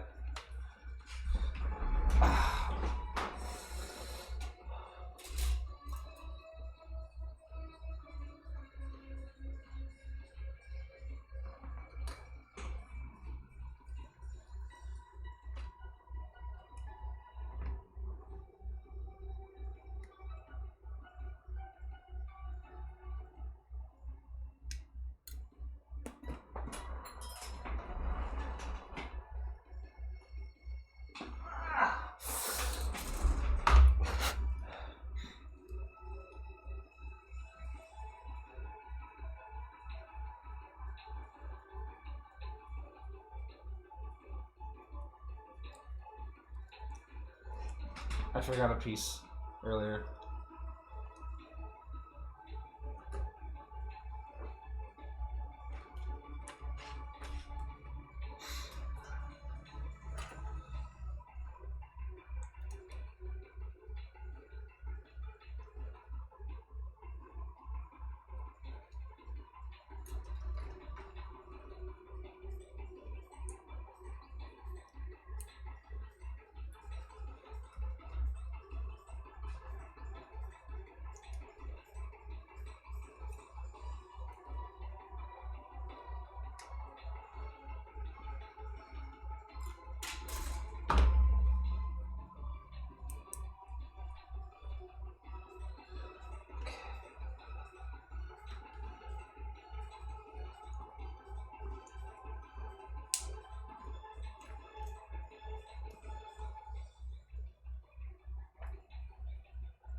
All right.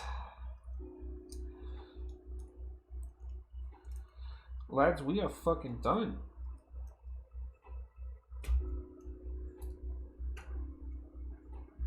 Let me move the camera. Hold on.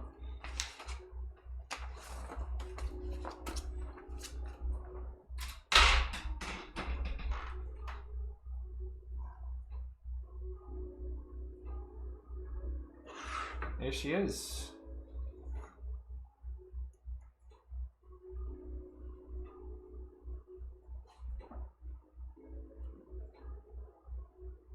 It looks fucking great. It looks so good. Like, literally. That's not really helping anything.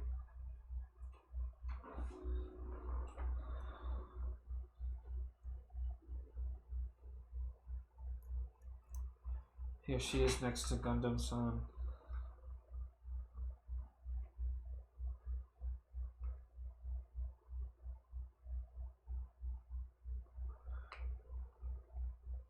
A little bigger, actually. She does have big, fat fucking thighs. And tiny little feet. Huge shield.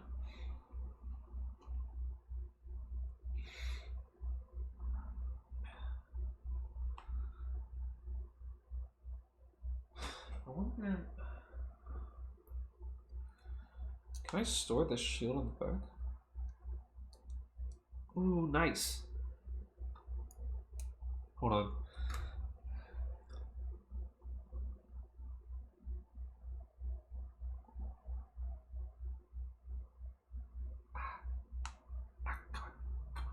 Come on.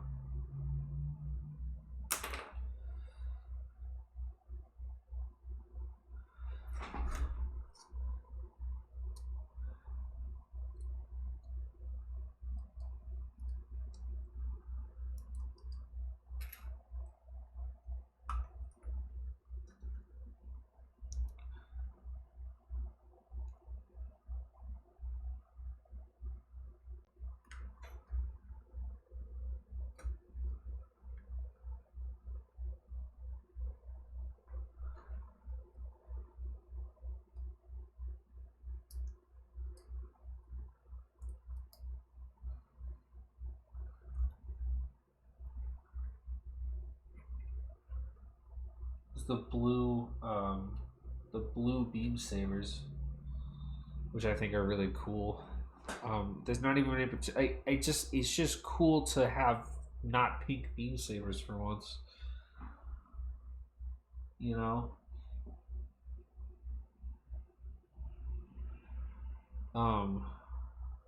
So I like that. I mean, I don't even have a lot to say because like we all knew that this kit was going to be good.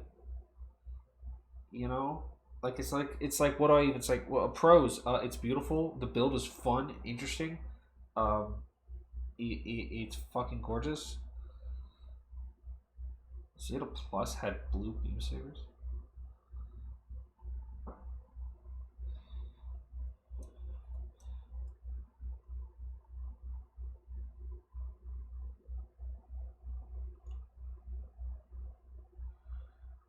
I actually want to put Oh,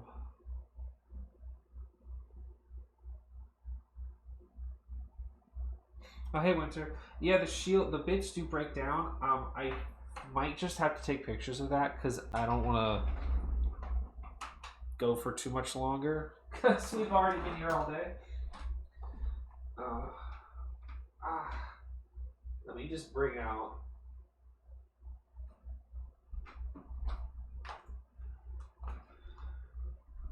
my other favorite Gundam redesign. Are you actually taller?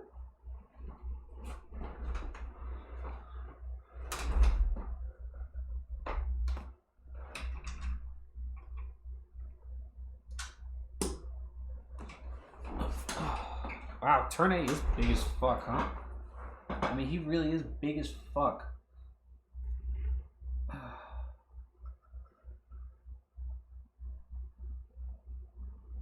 They're not even really related. I just feel like I wanted to have them out here together.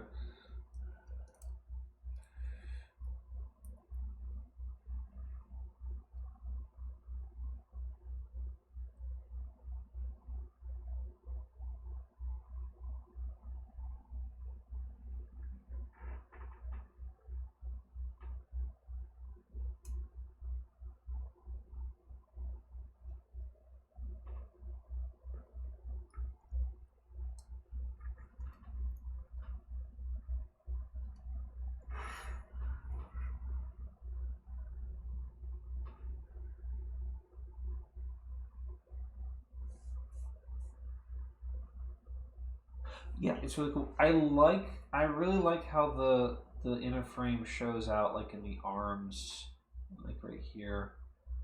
This skirt is weird, like lack thereof a skirt, but I like it. Um, I love it's it's really recognizably Gundam. You know, it's like you look at this thing and there's literally no way around it. This is a Gundam, you know.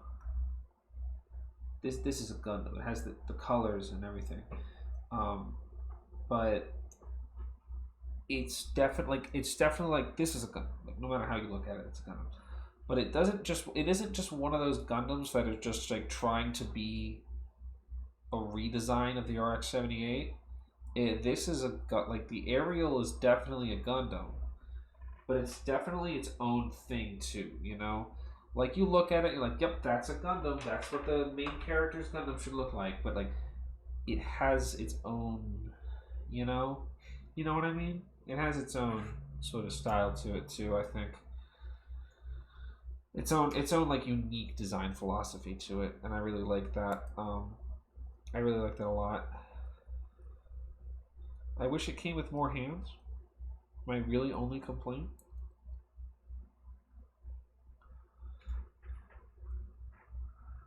Sorry for shaking that.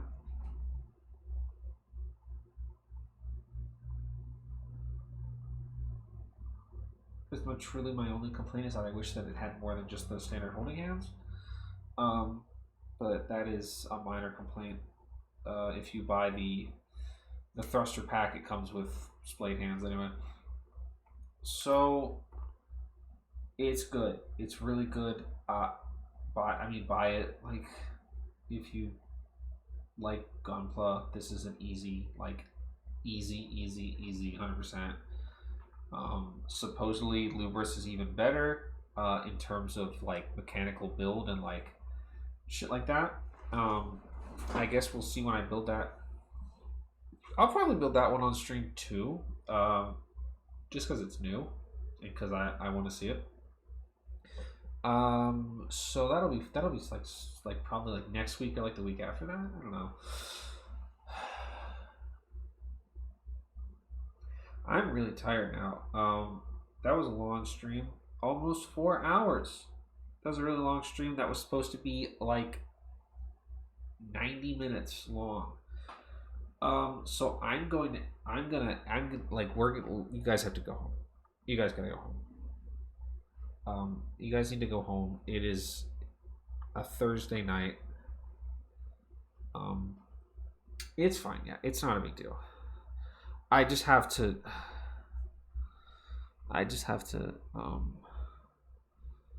Oh, there's nobody on that I want to raid.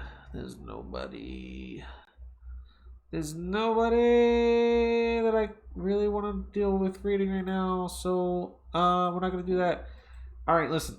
So, I'm gonna be gone for the weekend. So there's no more streams this week. I will probably stream on Monday. It'll probably be a just chatting stream. It'll probably be just chatting. It might be Gunpla, but I'm probably not really gonna want to do that. So yep, it'll be just chatting. We'll hang out. I'll talk about what I did at the con and stuff like that. Maybe we'll play the vinyl again.